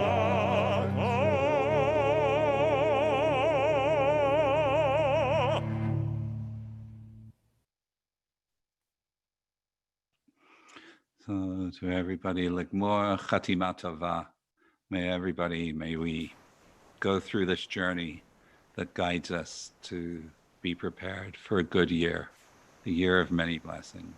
It's been a pleasure sharing the beginning of this journey and look forward to sharing the remainder with you. Shana Tova. Shana Tova, Gmar Chatima Tova. Shana Tova. Shana Tova. Shana Tova. שנה טובה. שנה טובה. חתימה טובה.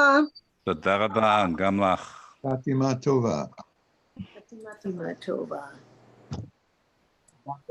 Thank you for a wonderful service. Thanks for being with us.